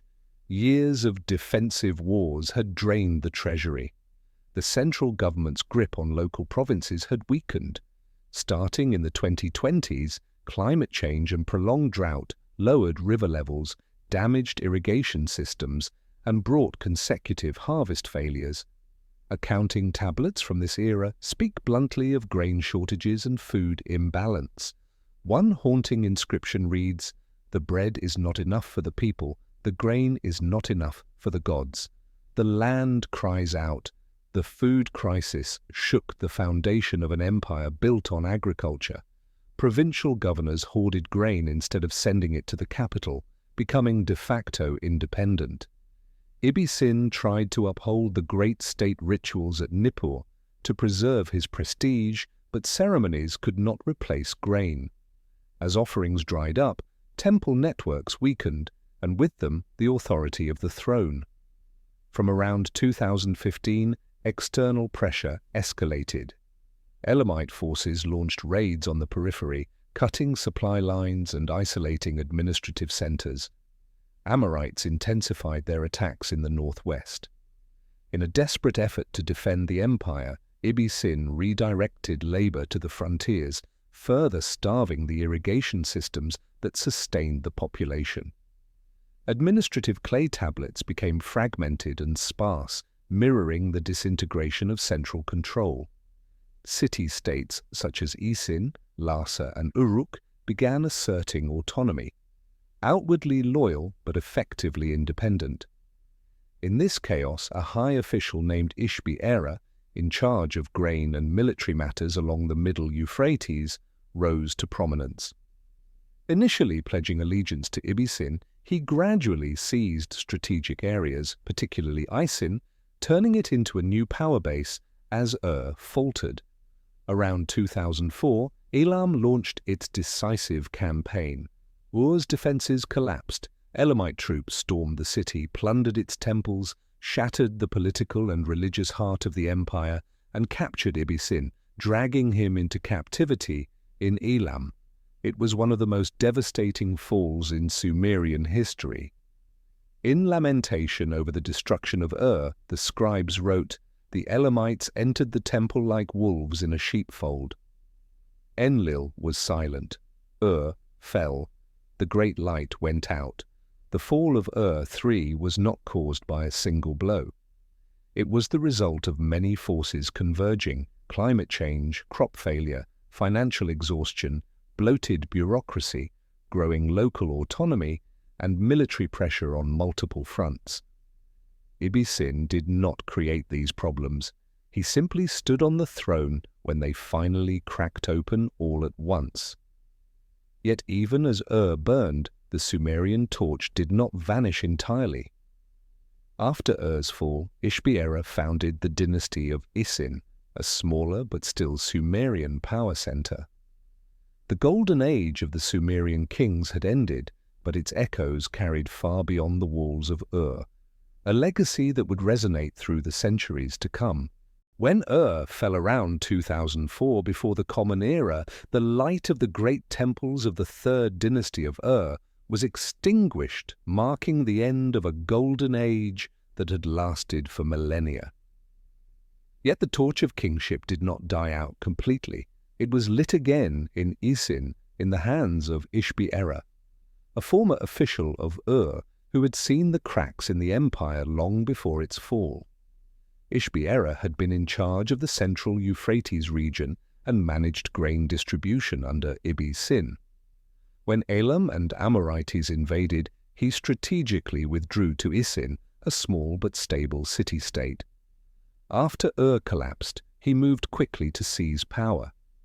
In the chaos that followed, Isin became the only center capable of real organization, and Ishbi-Era declared himself king, claiming to inherit legitimate authority from He called himself the protector of and the keeper of Sumer's light, understanding that real power lay in holding the sacred symbol of the spiritual heart of the Sumerian world. In the early years of his reign, toward the end of the 21st century, Ishbi-Era launched campaigns to drive Elamite forces out of the southern plain. After years of conflict, he successfully recaptured restoring its temples, especially the great temple of Nana, the moon god and protector of the city. One inscription proudly declared, "I brought water back to the canal, I brought the lamp back to the temple, I returned to the hands of the Sumerians." This victory secured his legitimacy, leading other city-states to recognize him as the rightful heir to Sumerian kingship. The dynasty of Isin reinstated religious rituals, restored temple networks, and preserved Sumer's cuneiform legal system. But this new kingdom could not recreate the centralized imperial might of III. Its military was limited, and its control was confined to southern Sumer. Meanwhile, Amorite groups spread across the north, establishing powerful centers like Larsa, Eshnunna, and Mari. Mesopotamia returned to a fragmented political landscape, much like it had been before the rise of empire, with multiple powers sharing the stage. From roughly 2004 to 1792, the kings of Isin carried the Sumerian torch for nearly 2 centuries. They followed Ishbi-Erra's strategy, wielding the religious authority of to maintain influence even as their actual power weakened. Meanwhile, Amorite city-states grew stronger, particularly Larsa in the south and Babylon in the north. Isin held on to as a symbol, but its rivals were taking control of real military and economic power. Administrative tablets from this period show a steady decline in scale and volume, mirroring the slow erosion of centralized authority. By the 19th century, Isin's influence had faded in the face of Larsa and Babylon's rise. Yet Ishbi-Erra and the Isin dynasty played a crucial role in history. They preserved the torch of Sumerian kingship for generations, safeguarding its rituals, language, laws, and memory. This preservation allowed later Amorite civilizations, especially Babylon, to inherit and expand Sumer's legacy rather than erase it. Isin never became a vast empire, but it became something perhaps just as important, a bridge between the age of ancient Sumer and the Mesopotamian dynasties that followed, the final guardian of a civilization that once led the world. As Ishbi-Erra and his successors in Isin struggled to keep the lamp of Sumer burning, the political landscape of Mesopotamia was already changing. From the late 21st to the early 20th century before the Common Era, Amorite tribes from the middle Euphrates River drifted southward not as conquering armies, but as a slow, steady current, quietly reshaping the balance of power. Unlike the Elamites who came and went, the Amorites settled. They built villages, founded city-states, and grew roots in the land. They were no longer outsiders, as they became part of it. In the early phase, Isin remained the political heart of southern Sumer, but Amorite groups quickly began forming their own centers of power. The most prominent among them was Larsa, located near the lower Euphrates. From a modest settlement, Larsa grew into a formidable political and economic rival to Isin. Further north, Babylon began its quiet rise under another Amorite dynasty. These newcomers did not dismantle Sumerian civilization. They adopted it. They inherited its irrigation systems, bureaucratic structure, cuneiform script, and religious rituals. Because of this, the rise of the Amorites resembled a transfer of power rather than an invasion. By the end of the 20th century, a skilled Amorite leader named Gungunum took power in Larsa. Through a series of campaigns, he captured from Isin, a direct strike at Isin's legitimacy, for had symbolized Sumerian kingship since the days of Namu. From then on, the ritual inscriptions of began to bear Gungunum's name, marking a clear shift of real authority in southern Sumer from Isin to Larsa. Even after losing Isin endured for nearly 2 more centuries. Its kings continued to call themselves kings of Sumer, and Akkad upheld the worship of Enlil, Nana, and Inanna, and preserved Sumerian writing and temple traditions. Yet political power now rested firmly in Amorite hands, especially in Larsa, which controlled trade routes, farmland, and key resources. Meanwhile, Babylon in the north was expanding rapidly, organizing its administration and irrigation works in the model of the old Third Dynasty, preparing for the monumental rise that was yet to come. The 19th century before the Common Era became an age of transition. The Amorites did not erase Sumer's past, they absorbed and extended it. They kept the written language, the myths, and the rituals, while building new powers atop the old foundation. Many clay tablets from this time record Amorite names written in Sumerian, evidence of a soft, seamless transfer of power.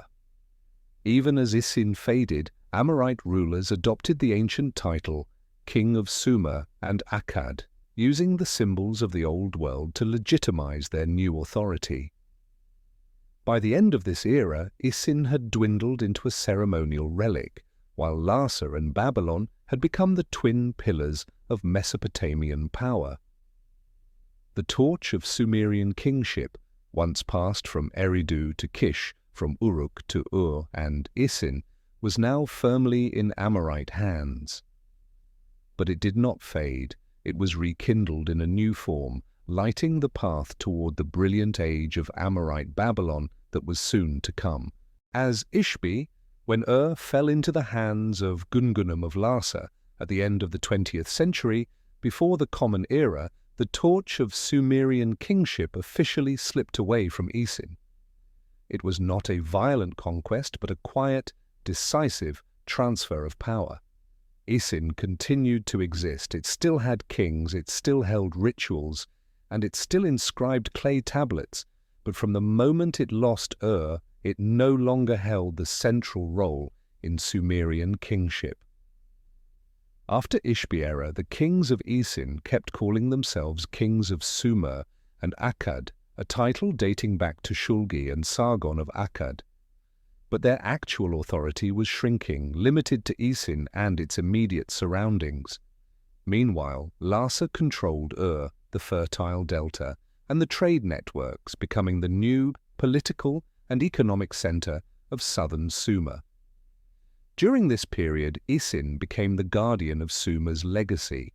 Its kings focused their power on Nippur, the most sacred religious center in Mesopotamia. They held traditional ceremonies in its grand temples to maintain their claim to legitimacy, even without real political power. Controlling Nippur carried enormous symbolic weight. Throughout Mesopotamian history, any dynasty seeking recognition had to be legitimized through this holy city. Meanwhile, Amorite power in Larsa kept growing. After Gungunum, his successors strengthened Larsa as a military and economic hub, securing control over the lower Euphrates River. They did not need to call themselves kings of Sumer. Having Ur, the ultimate symbol of Sumerian kingship, spoke for itself. The kings of Isin responded not with armies, but with faith and scholarship. They sponsored priesthoods and scribes, restored temples, and copied ancient texts. By the early 19th century, Isin had become a vital religious and intellectual center, training administrators, priests, and scribes, people who would later serve Amorite dynasties, especially Babylon. Because of this, Sumerian civilization was not erased but passed down to new rulers.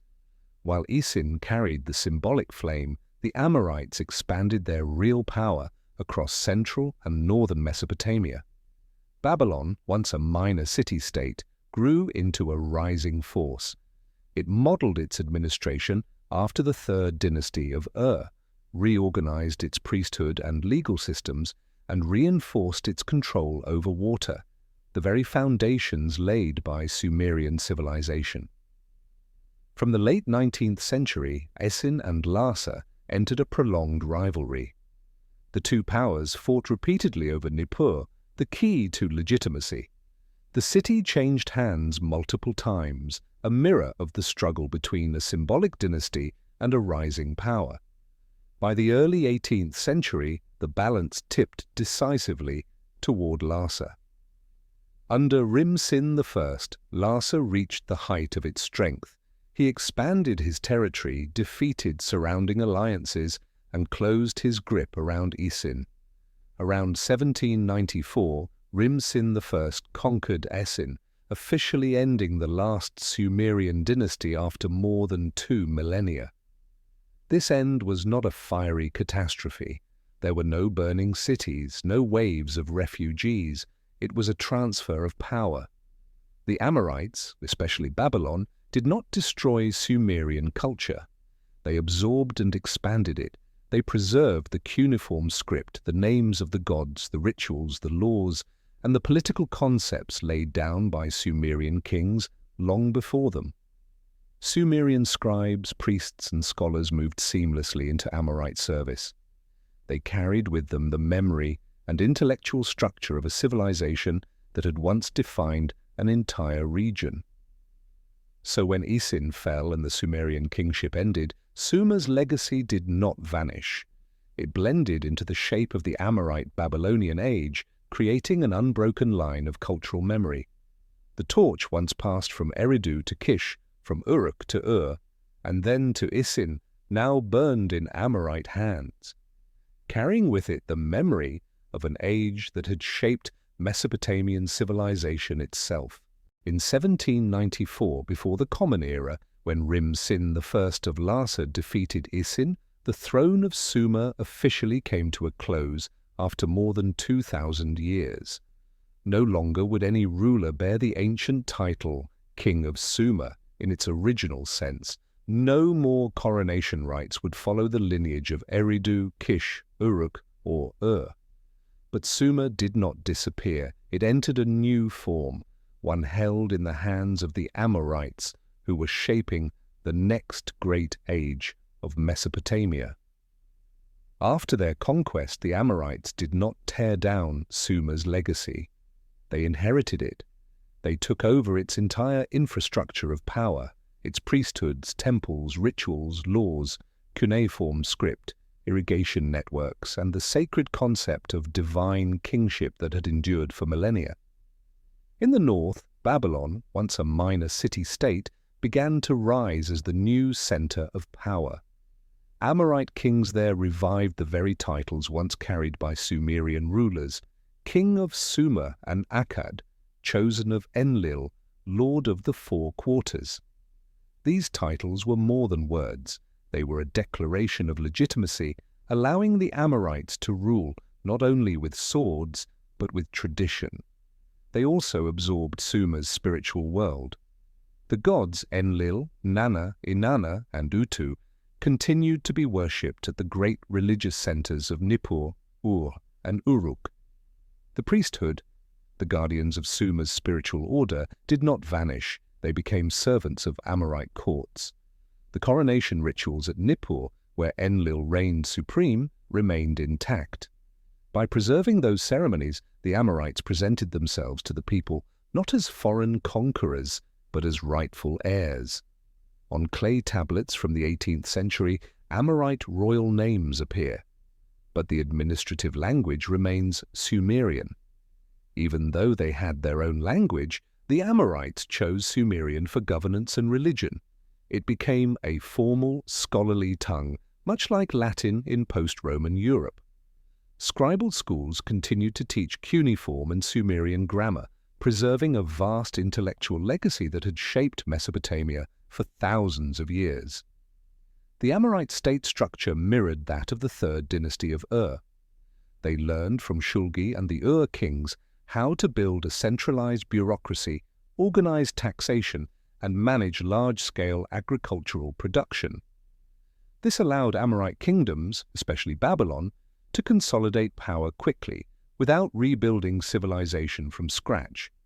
The sacred concept of king as divine representative endured as well. Coronations continued to take place at Nippur, where Enlil was believed to grant kings their right to rule, echoing the same rights that had once empowered Sumerian kings. In this new era, Babylon rose to become the political and cultural heart of Mesopotamia. Amorite rulers, most famously Hammurabi, built their empire directly on Sumer's foundations.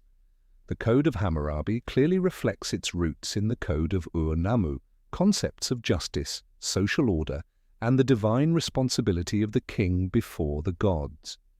During the Amorite Babylonian period, the Sumerian language gradually shifted from being the language of administration to a ceremonial and sacred language used in law, religion, and ritual.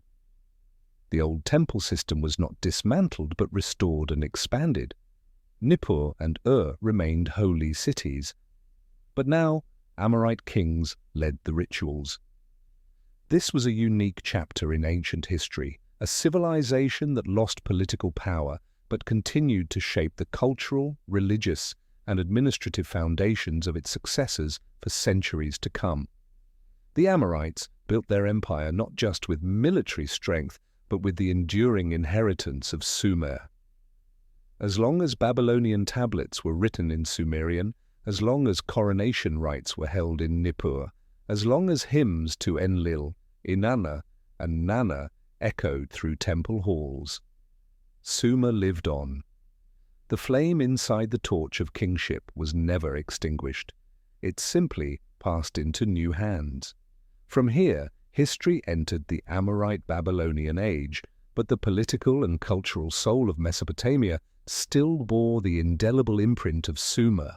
When Asin had faded into history and Larsa rose as the dominant power in the south, a new name began to shape the north, Hammurabi. He was Amorite, descended from nomadic tribes that had once lived along the upper Euphrates River, outsiders to the glorious civilizations of old. But when he took the throne in 1792 before the Common Era, he became not just the inheritor of the Sumerian torch, but the one who would make it burn brighter than ever. At that time, Babylon was not yet a superpower. It was merely one Amorite city-state in a complex political landscape. Larsa, under Rim-Sin I, controlled the south, Assur stood to the north, and a web of smaller coalitions filled the middle. Hammurabi's strength did not lie in initial might, but in his ability to inherit and build upon the Sumerian foundation. He did not create from nothing. He stepped into a world already structured by centuries of civilization. His first move was internal consolidation. He reorganized Babylon's administration using the model of the third dynasty of Ur under Shulgi, controlling granaries, irrigation systems, temples, and the priesthood. Scribes continued to use the Sumerian language in combination with Akkadian, the spoken tongue of the Amorites, creating a unified administrative system. Hammurabi understood something crucial. In Mesopotamia, real power didn't come only from the sword, it came from legitimacy, and legitimacy meant continuity with Sumer. He built a close relationship with Nippur, the sacred city of Enlil, where Sumerian kings had long been crowned. Hammurabi performed every traditional coronation rite there, declaring himself not an invader, but a rightful heir. In his inscriptions he adopted the ancient titles of Sumer, chosen by Enlil, king of Sumer, and Akkad, king of the four quarters. Unlike empty claims, he held the real power to restore their meaning. Once his foundation was secure, Hammurabi expanded his territory through strategic campaigns.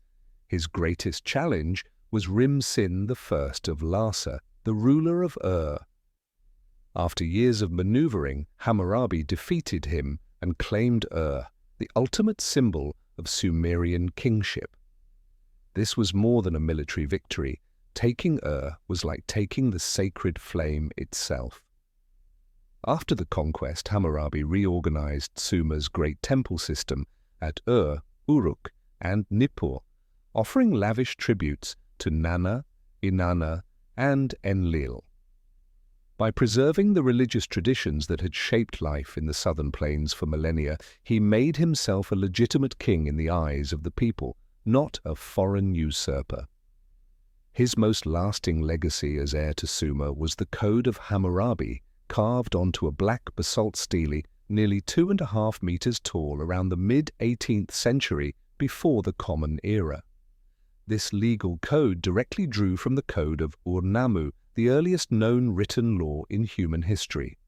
Many statutes on property, responsibility, crime, punishment, and social hierarchy came straight from the Ur-3 tradition, but Hammurabi expanded and systematized them for an empire.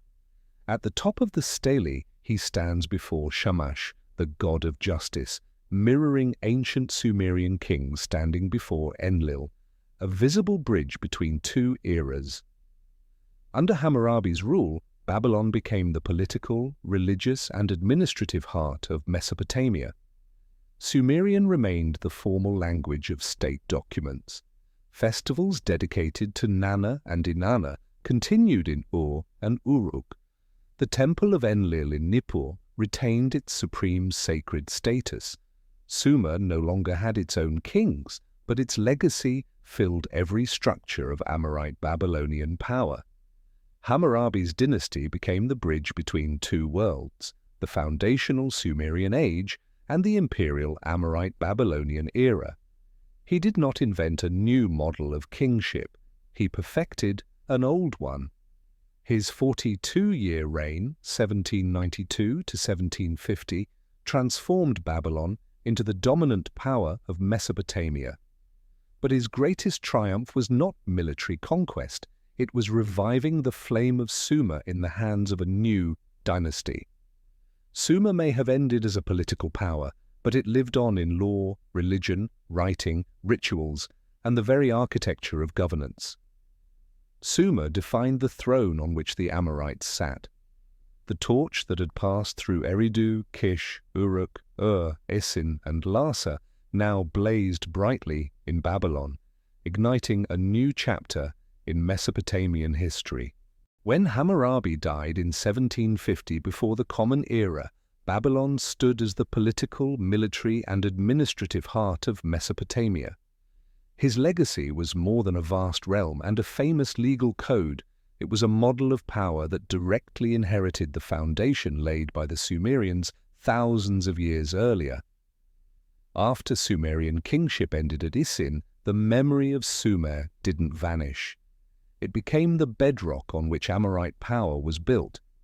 Hammurabi's successors kept the state machinery running on the same framework. Scribes still used Sumerian cuneiform for official documents, while Akkadian remained the spoken language. The administrative structure and sacred rituals followed the old Sumerian blueprint, a framework so deeply rooted it couldn't be replaced. At the temples of Nippur, Ur, and Uruk, worship of Enlil, Nana, and Inanna continued. The Amorites didn't erase Sumerian religion. They blended it with their own Semitic beliefs, forming a layered but unified spiritual system centered on the Sumerian gods. The old Sumerian priesthood became an essential part of the Amorite state, performing rituals and legitimizing the new dynasty just as they had under Ur-Nammu, Shulgi, and Naram-Sin. In scribal schools, Sumerian was taught as a scholarly language, much like Latin would be in medieval Europe. Administrative, legal, and religious texts were still written in Sumerian or in forms derived from it. This ensured that Sumerian language and thought remained deeply influential long after its people had lost political power. The legal system after Hammurabi carried clear echoes of the Code of Ur-Nammu, laws defining crimes, social hierarchy, property ownership, temple authority, and legal obligations were not new inventions, but refinements of Sumerian frameworks. Centralized administration, with local governors overseeing agricultural output and irrigation systems, also continued the structure of the third dynasty of Ur. Religious fusion became a deliberate political strategy. The gods Enlil, Inanna, and Nana were integrated with Semitic deities, helping Amorite rulers maintain religious harmony and cultural stability. Local traditions weren't erased, they were inherited, reshaped, and woven into the new order. Sumerian literature endured as well. Hymns, epics, and prayers were still copied and recited in scribal schools for centuries. The Epic of Gilgamesh, one of the world's most famous ancient texts, continued to be rewritten and preserved in the Babylonian period. Its language and structure remained unmistakably Sumerian, even as the scribes themselves were Amorite or Akkadian. The Amorite kings understood the power of the past. In their inscriptions they invoked Sargon of Akkad, Naram-Sin, and Shulgi as their political ancestors, positioning themselves as inheritors of an ancient royal tradition. This was not an act of conquest meant to erase. It was a deliberate transfer of power built on continuity. After Hammurabi, Babylon began to fracture under the pressure of rising forces like Assyria and groups from the Iranian highlands. Yet the Sumerian legacy, its language, rituals, laws, and collective memory, remained intact. Political regimes rose and fell, but every new power inherited the framework Sumer had left behind. Sumer became a rare case in history, a civilization that vanished politically but continued to shape the powers that followed for centuries. After 1750, before the Common Era, Sumer no longer appeared on maps as a kingdom, but it lived in the cuneiform script, in the rituals of Nippur, in Babylonian law, and in the collective memory of Mesopotamia. Sumer had stepped away from the throne, but it had never left history. As the golden light of Babylon under Hammurabi began to fade in the latter half of the 18th century, before the Common Era, Mesopotamia entered a long period of political turbulence. Powers in the north, especially Assyria, rose with growing strength, while groups from the Iranian highlands to the east and the western deserts pushed into the center and south. Even though Sumer no longer existed as a political state, it remained a powerful cultural memory, a sacred flame that successive empires inherited, reshaped, and used to legitimize their rule. The Assyrians, themselves a Semitic-speaking people like the Amorites, did not erase Sumer. They built their imperial identity upon it. Coronation ceremonies at Nippur, the city of Enlil, continued to play a central role in establishing royal authority. Assyrian kings adopted the old Sumerian royal titles, King of Sumer and Akkad, Great King, Lord of Kings, and King of the Four Quarters. These were not just ceremonial words. By wearing this ancient royal mantle, Assyrian rulers positioned themselves as the rightful heirs in the eyes of the southern population. Sumerian influence was clear in architecture and religion. When the Assyrians built Assur and Nineveh, they followed the Sumerian urban model, a ziggurat temple at the center, surrounded by administrative buildings and residential areas. Those monumental step towers, first raised under Ur-Nammu in the 21st century before the Common Era, continued to rise, grander than ever, symbolizing divine-backed royal power. Although it was no longer spoken, Sumerian remained the language of scholarship. In Assyrian scribal schools, students studied Sumerian as a classical tongue, much like Latin centuries later. Hymns, legal texts, and epics continued to be copied in Sumerian cuneiform hundreds of years after the Sumerians themselves had disappeared. Their myths lived on as well. The Epic of Gilgamesh, born in Uruk, was still being copied in Assyrian times.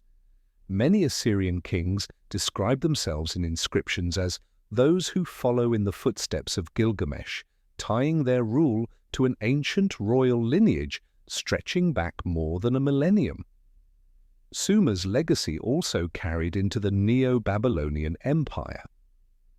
When Nebuchadnezzar II rebuilt Babylon in the 6th century before the Common Era, he restored temples with Sumerian origins, including Esagila, the great sanctuary of Marduk, designed after ancient ziggurat blueprints more than 1,000 years old. At Nippur, the temple of Enlil continued to operate, and the kings of Neo-Babylon still performed rituals there to affirm their legitimacy. Priests in Nippur recited prayers in Sumerian, maintaining a continuous chain of ritual stretching back to the 3rd millennium before the Common Era.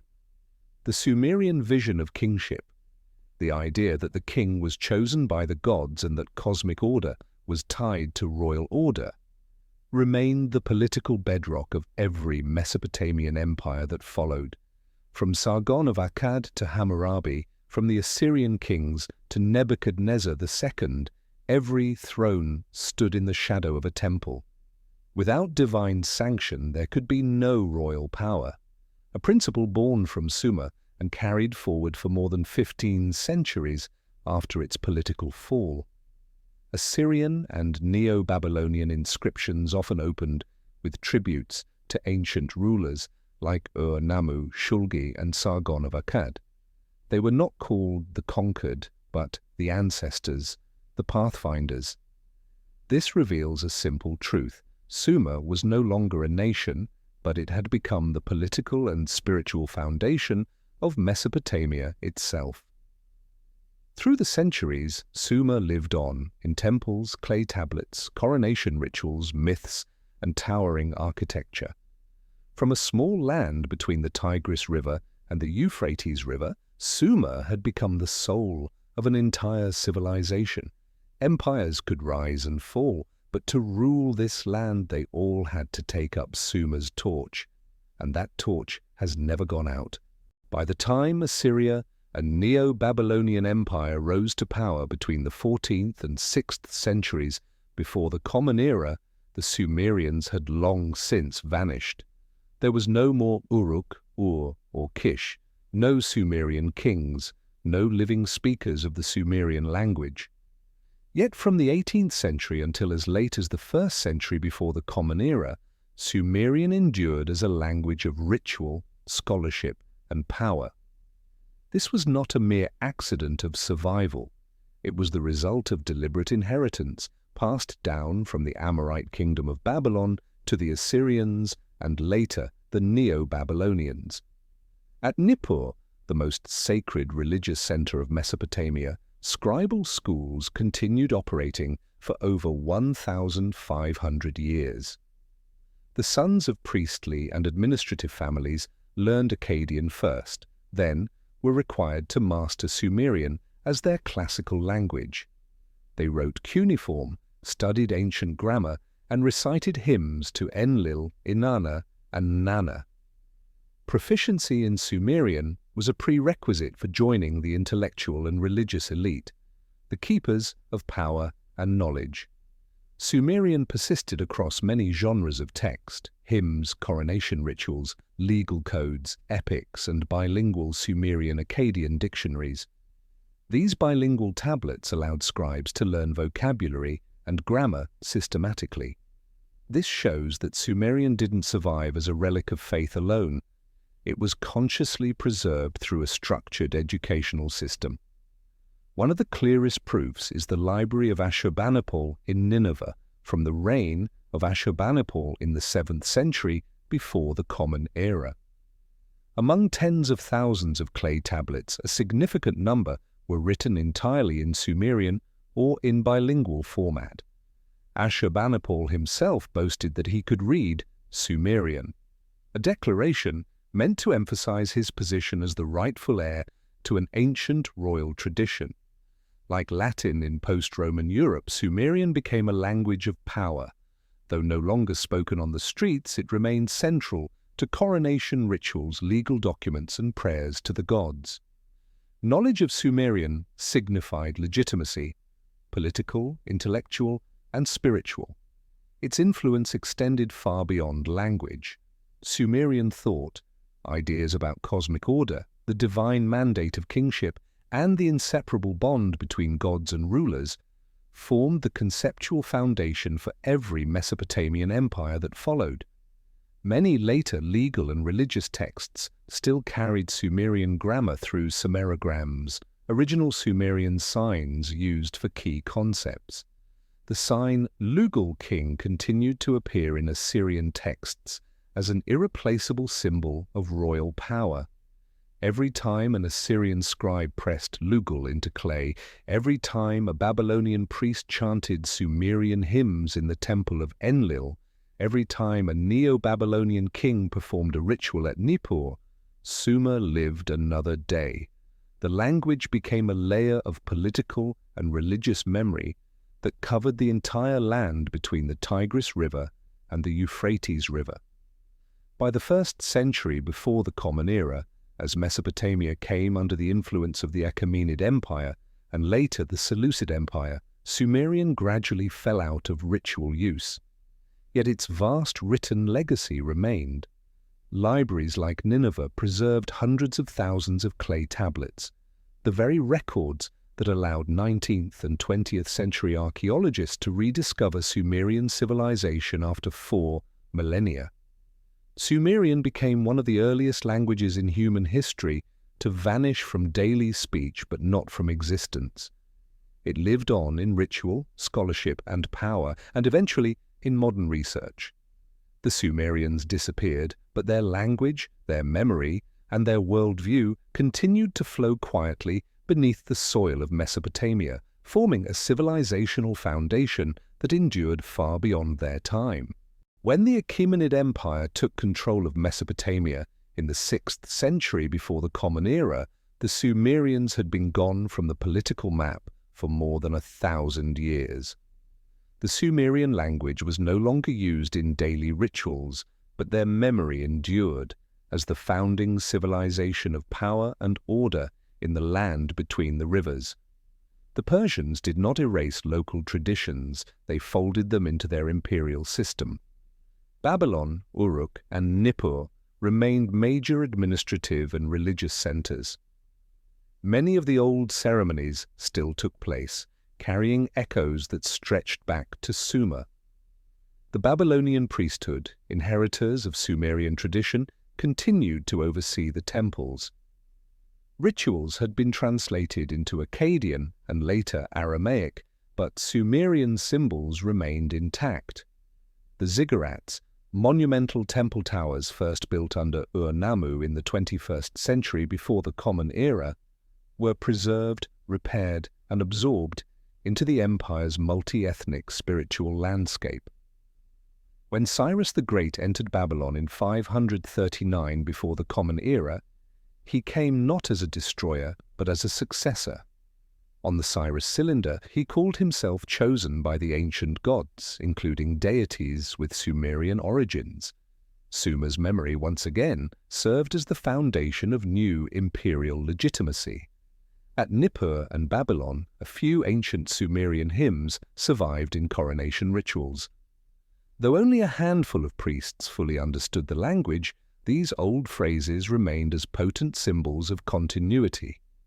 By this time, Sumerian had become a sacred language, like Latin centuries later, spoken not to be understood but to legitimize power. When the Seleucid Empire replaced the Achaemenids after Alexander the Great's conquests in the late 4th century before the Common Era, the Greeks encountered this land directly.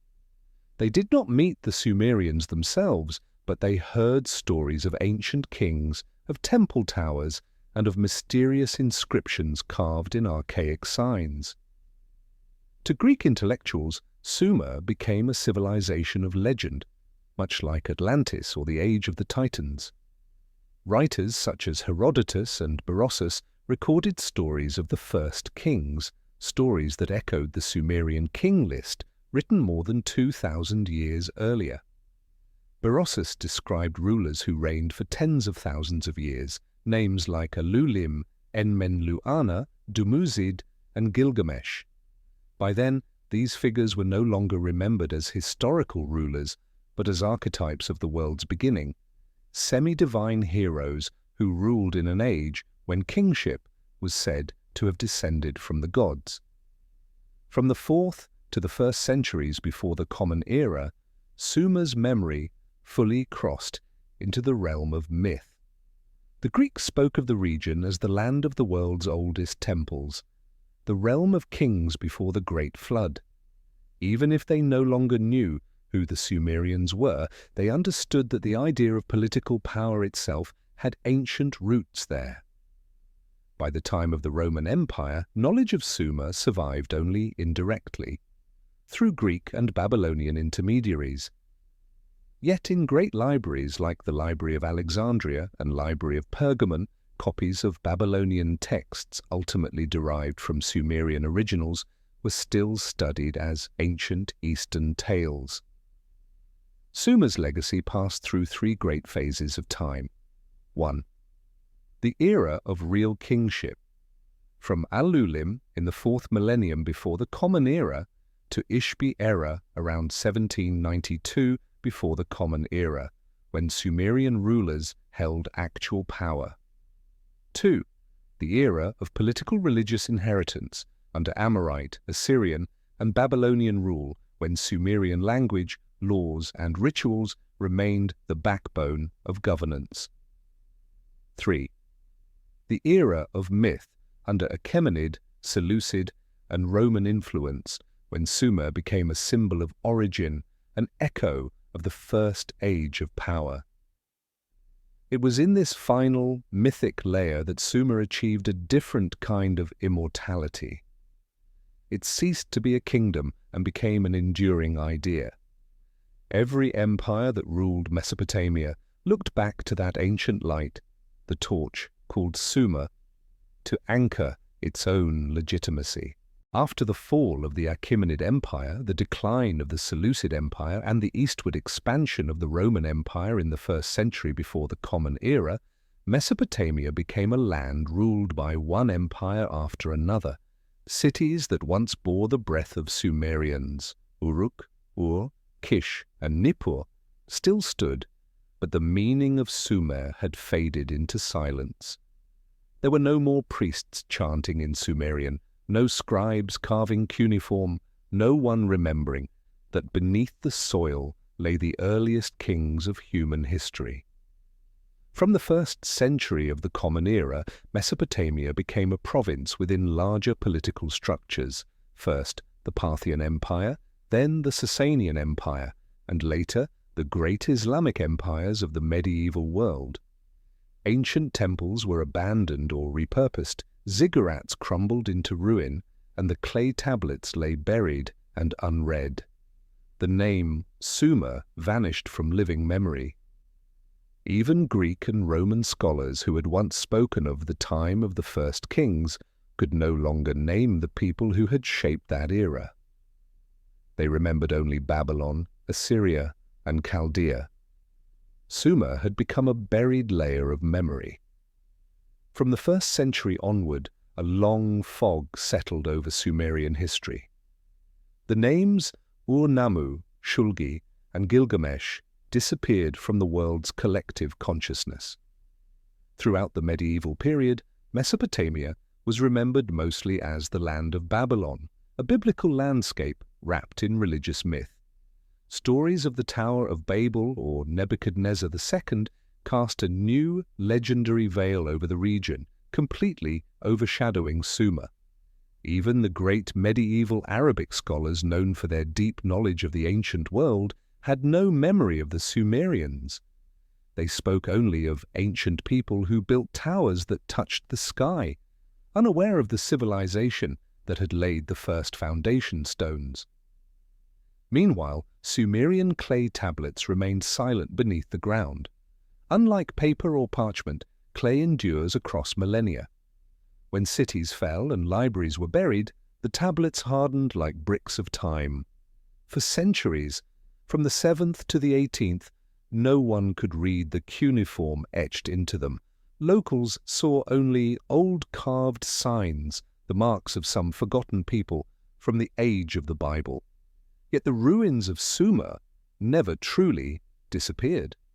The ziggurats of Eridu, Ur, Uruk, and Nippur stood like low mounds on the horizon. Shepherds grazed their flocks around them. Houses were built atop the buried temples, as people unknowingly lived on the roofs of humanity's earliest sanctuaries. For more than 2,000 years, no map or written record bore the name Sumer. The entire memory of this civilization had vanished from the historical record. The long night of forgetting lasted until the 19th century, when Western archaeological expeditions began to dig into Mesopotamian soil. From the first excavations at Nineveh, Uruk, and Nippur, the buried clay tablets were brought back to light. In 1850, scholars deciphered the Sumerian cuneiform script, a turning point that opened a door to a world that had slept for over 2 millennia. From that moment, it became clear that before Babylon and Assyria, there had been an older, deeper civilization. Sumer was no longer a forgotten name, but reclaimed its place as the original foundation of Mesopotamian civilization. The recovered texts told stories of kings and laws, rituals and cities, all illuminating the dawn of recorded human history. Sumer had disappeared from human memory for more than 2,000 years, but its legacy had not died. It lay preserved beneath the earth, sealed within clay tablets and ruins. And when the modern world finally read those ancient signs, human history reopened a chapter that had been buried in silence, a chapter named Sumer. In the middle of the 19th century, when Mesopotamia was nothing more than a dry, desolate land few paid attention to, a small group of European scholars and archaeologists arrived with only a faint hypothesis. Beneath this soil might lie the ruins of an ancient civilization mentioned in the Bible, names like Babylon and Nineveh. They didn't know exactly what they would find. But with the first strikes of their shovels, a world that had been forgotten for more than 2,000 years slowly began to emerge. Sumer. Starting in the 1840s, pioneering archaeologists such as Paul Emile Botta, Austin Henry Layard, and Hormuzd Rassam excavated northern Mesopotamia, uncovering the ruins of Nineveh and Nimrud, centers of the Assyrian Empire. In deeper layers of earth, they found thousands of clay tablets covered with undeciphered cuneiform writing. As the digs expanded southward to Uruk, Eridu, Nippur, and they uncovered a cultural layer older than Babylon and Assyria. The writing on these tablets was different, more primitive, yet remarkably structured. It was the voice of the Sumerians. In 1857, everything changed. Using the Behistun inscription in a multilingual stone carving, scholars like Edward Hincks and Henry Rawlinson successfully deciphered Akkadian cuneiform. In the process, they noticed that some inscriptions didn't belong to any known Semitic language. They had uncovered a separate, older linguistic system, one unlike any living language. They had rediscovered Sumerian, a language written since the 3rd millennium before the Common Era. By the late 19th century, under the direction of Leonard Woolley, major excavations at revealed the remains of a magnificent ancient city. The steps of its ziggurat rose from the dust, alongside royal tombs filled with gold, silver, lapis lazuli, and bronze, proof of Sumer's advanced craftsmanship. Inside the graves, dozens of servants, musicians, and soldiers were buried alongside kings in grand royal funerary rituals, unlike anything seen in that era. Once Sumerian was deciphered, tens of thousands of clay tablets from Uruk, and Nippur began to speak again.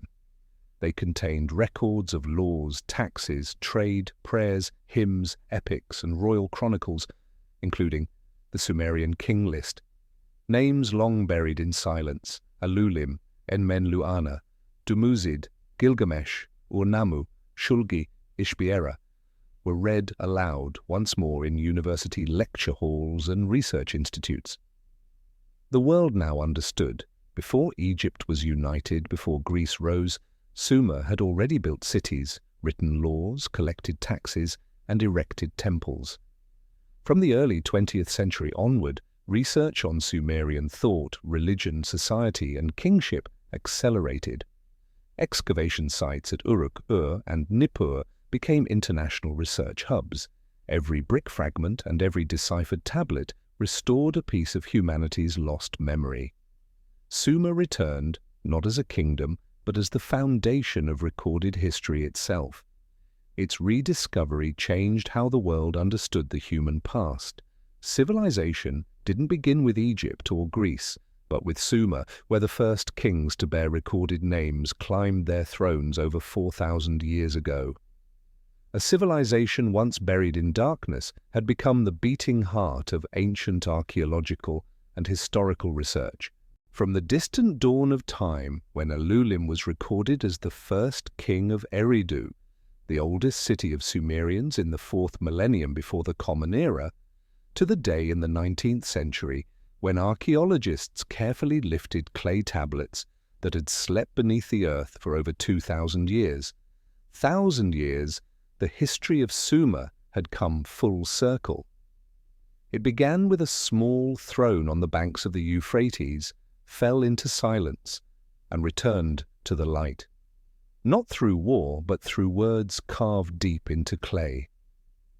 Between roughly 4,000 and 3,000 before the Common Era, while Egypt was not yet unified and Greece did not even exist on the map, the Sumerians built the first true city-states, Eridu, Uruk, Lagash.